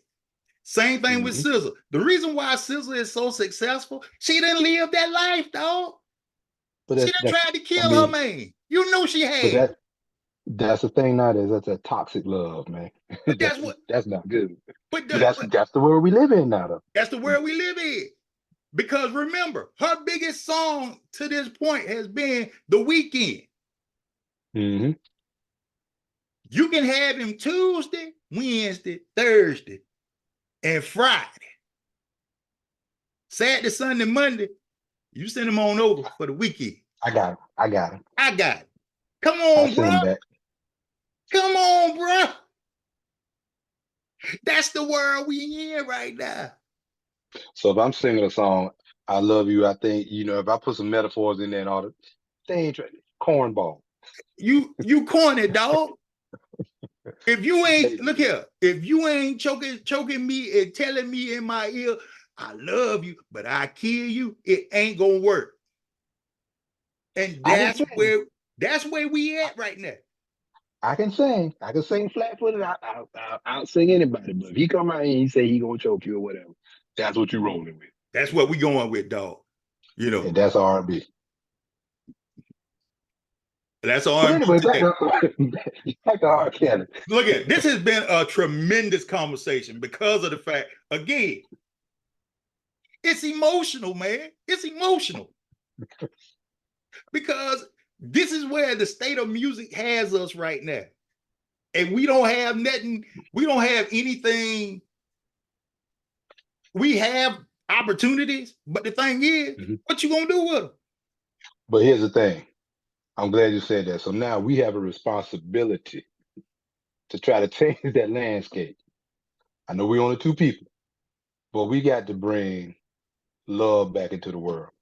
We Well, have to find those artists. We have to find those male artists and female artists, whether they're mainstream or not. Good music is good music.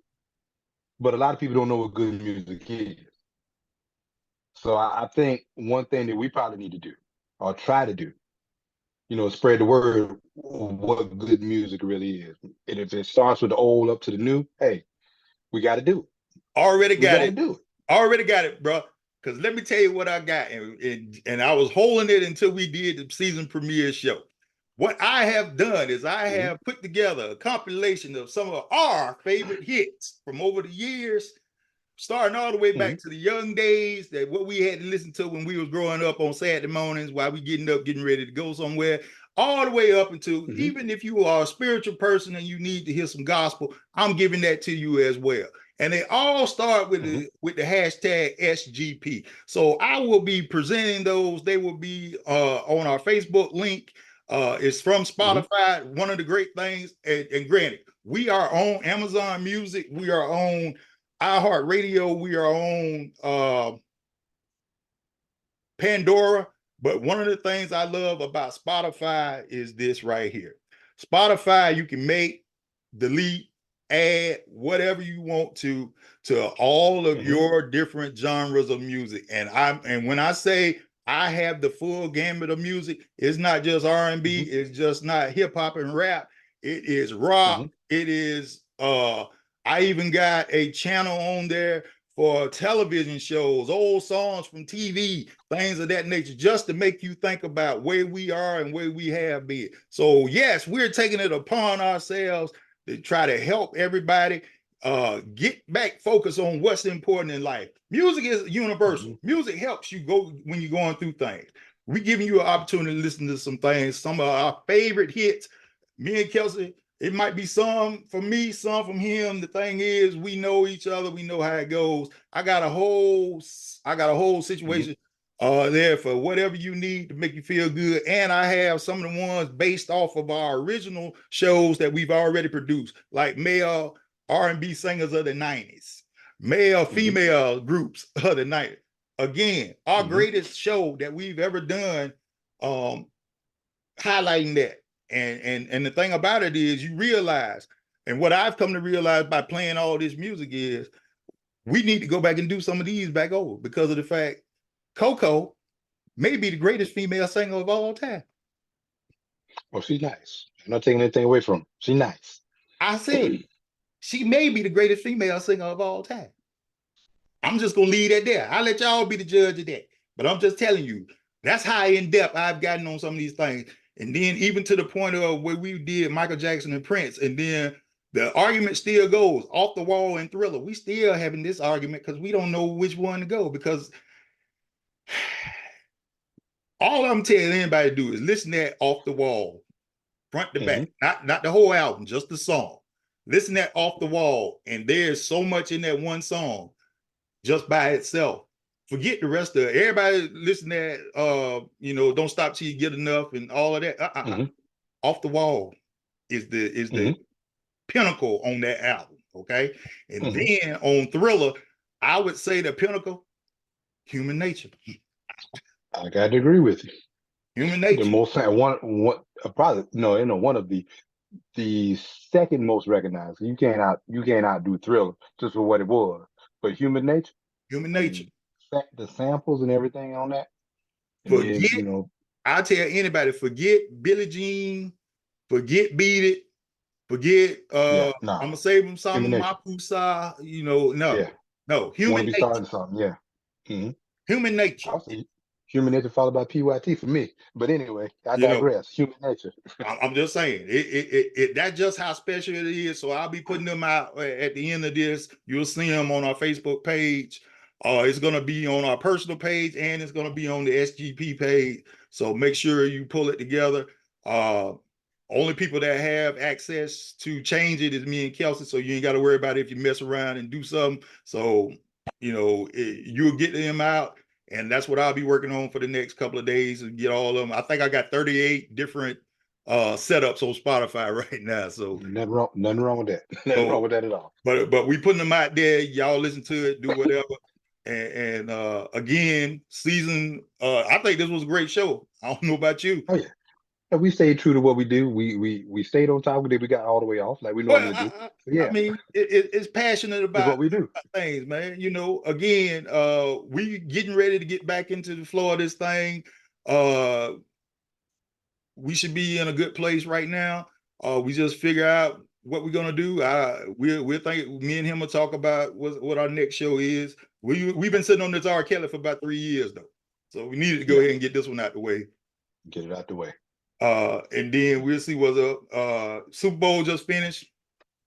Nothing can be said. The only thing I can say about that little boy out there in Kansas City, he's something else, bro. That's all I can say. Mahomes and my auto. Yeah. But that little boy, he different. That's all I'm gonna say. Y'all seeing a history of greatness is coming. The boy is special. The only way to beat him is you got to put him away early. You got to put him away early. If you let him hang around, when the 49ers kicked the field goal, I said, "Oh, it's done."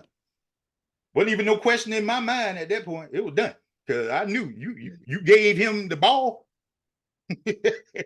and you got to think about it like this too, like because of the whole season, man, they been dropping more passes than anything, but they still found a way to win. They still found a way to make it there. Now, if they was catching them balls like they should have, it wouldn't have been close. It wouldn't even been close.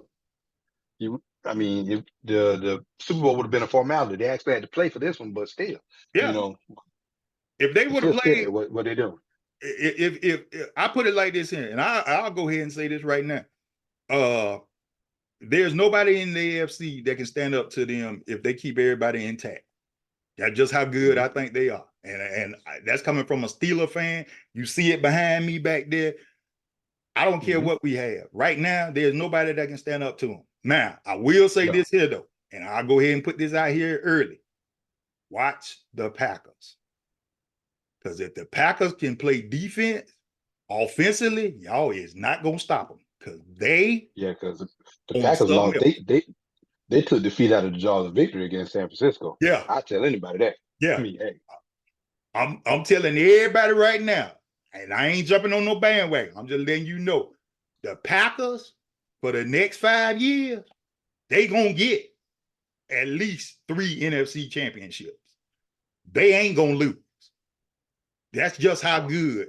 I think the best thing they did was get Aaron Rodgers out of there. But it's all about coaching too. I think you just hit that on the head. It's understanding your personnel and understanding what they thrive in. They got a tremendous running game, and I think when they were able to hold on when Aaron Jones went out, and for him to come back, he was fresh, and you wasn't stopping that fella. I don't care who you were. And I thought it was just us. No, they ran through Nah, because it bro, was us. But I mean, they they ran still through ran through everybody. everybody. They ran through Everybody. everybody. And So if they wouldn't have made a couple of mistakes against the 49ers, they'd been playing in the Super Bowl because you was not finna stop them. Because Jordan Love, no, y'all say what no. you want. Jordan Love is ready. He ready. He was waiting his time to prove himself. So Yeah. I think that should be our next episode. We'll do a recap and what's to come next season in the NFL. I ain't got no problem with that. We can talk football all day. I'll talk There we football go. 365. If it was, that's all good with me. Not a problem. Because I'm telling you right now, I got something for Kelsey already. Because they done. We'll leave it at that. You saw my expression, right? You already know. I'm a diehard Cowboy fan, but I'm also a realist. I You understand. look here. You already know. Yeah, you preaching to the choir, man. I already know. Yeah, I mean, it is what it is. As long as Gerald there, we ain't not doing that. Even after Gerald leave, we ain't doing that. Because you know what? Long as All we thing long as Jerry we worried selling, about is y'all talking long as we about me. selling, That's all he long worried as we about. selling, as long as we relevant and we selling. That's all that matters. That's all they care. He ain't worried about trying to win another Super Bowl. And I said that No, right. Another. that's it. For y'all But let's people put a that bow on this thing. y'all Let's people for y'all people that don't know another, y'all understand. they'll learn. They'll learn sooner or later. It's a southern thing. Yeah. But put a bow on But yeah, this. R. Kelly, I know some of you all maybe refuse to listen to him going forward because of the situation, but I'm gonna tell you like this here. There is no better person to listen to if you have romance in mind, even if you don't have romance in mind. If you just want to get down and dirty and do what you got to do, Kels has it for you, man. Because but it's a believe me, formula also. I use it. Yeah, I used it. yeah. But it's a formula to it too. If you study R. Kelly, you're an aspiring musician. To study the greatness. I mean, of course, times change, things change, but his formula for making hits, his formula for staying relevant for as long as he did, it can't be. I mean, it can't go without notice. I mean, and we just talked about his album. We didn't talk about the stuff that he did for other people. So, you got to understand that aspect of it too. So don't think he just made hits for himself. He put a lot of other people out there and made a lot of other people relevant too. So I mean, just the musicality, it just speaks to the level of genius. Like Roland alluded to in the beginning, he couldn't read music. It was just a feel for him. I mean, he was an extremely talented person, and he understood music. He understood the business that is music, Right. and he was able to marry it all together to come up with the hits that he did and just be the influence that he was. We're not saying it went without because he didn't get along with a lot of other artists. There are highly public beefs that he had with other artists, but at the end of the day, he outlasted just about everybody. And gonna continue to. Exactly. So, I mean, You know, we're not going to talk about the things that aren't music, but from a music standpoint, R. Kelly, one of the greatest. yes, sir. I agree with that. So, uh, in closing, y'all listen. Uh, Again, thank you all for the support that y'all give. We gonna do better. We back. That's the most important thing. As you can tell, the spirit is high today. Mm-hmm. Good conversation, though. Good conversation. Oh yeah. That's the whole point of what we try to do is make sure we bring realness to the airwaves. It's just our opinion. Agree or Mm-hmm. disagree, but at the same time, don't be afraid to have your opinion. Uh, Kelsey has his opinion on certain things. Some things we go head to head at. Some things, Yeah. we agree with. The thing is, Mm-hmm. it's all about expressing greatness, and there's too much greatness that we have in this world not to have conversations about it. So, I hope y'all do the Exactly. same thing, and then get ready for the next show where we will do the 2023 NFL recap. Talk about the Cowboys. Talk about the Steelers. Uh, I want to Yeah. make sure we devote some time. Yeah. We really want to devote some time to the Panthers and the Falcons because they both the home teams here. Yeah. We don't have to talk about the Cowboys. We can talk about the other 31 teams. Oh We don't no, have we're to gonna talk talk about about the Cowboys. that. You We know, ain't got to talk about that. look, we talking about the Cowboys. Okay, You we know, got to do that. oh yeah, We yeah, got, we good. yeah. We're gonna talk about them. But till next time, y'all be safe, love one another, and be happy. And if you can't find anything to make you happy, just be happy on your own. Amen.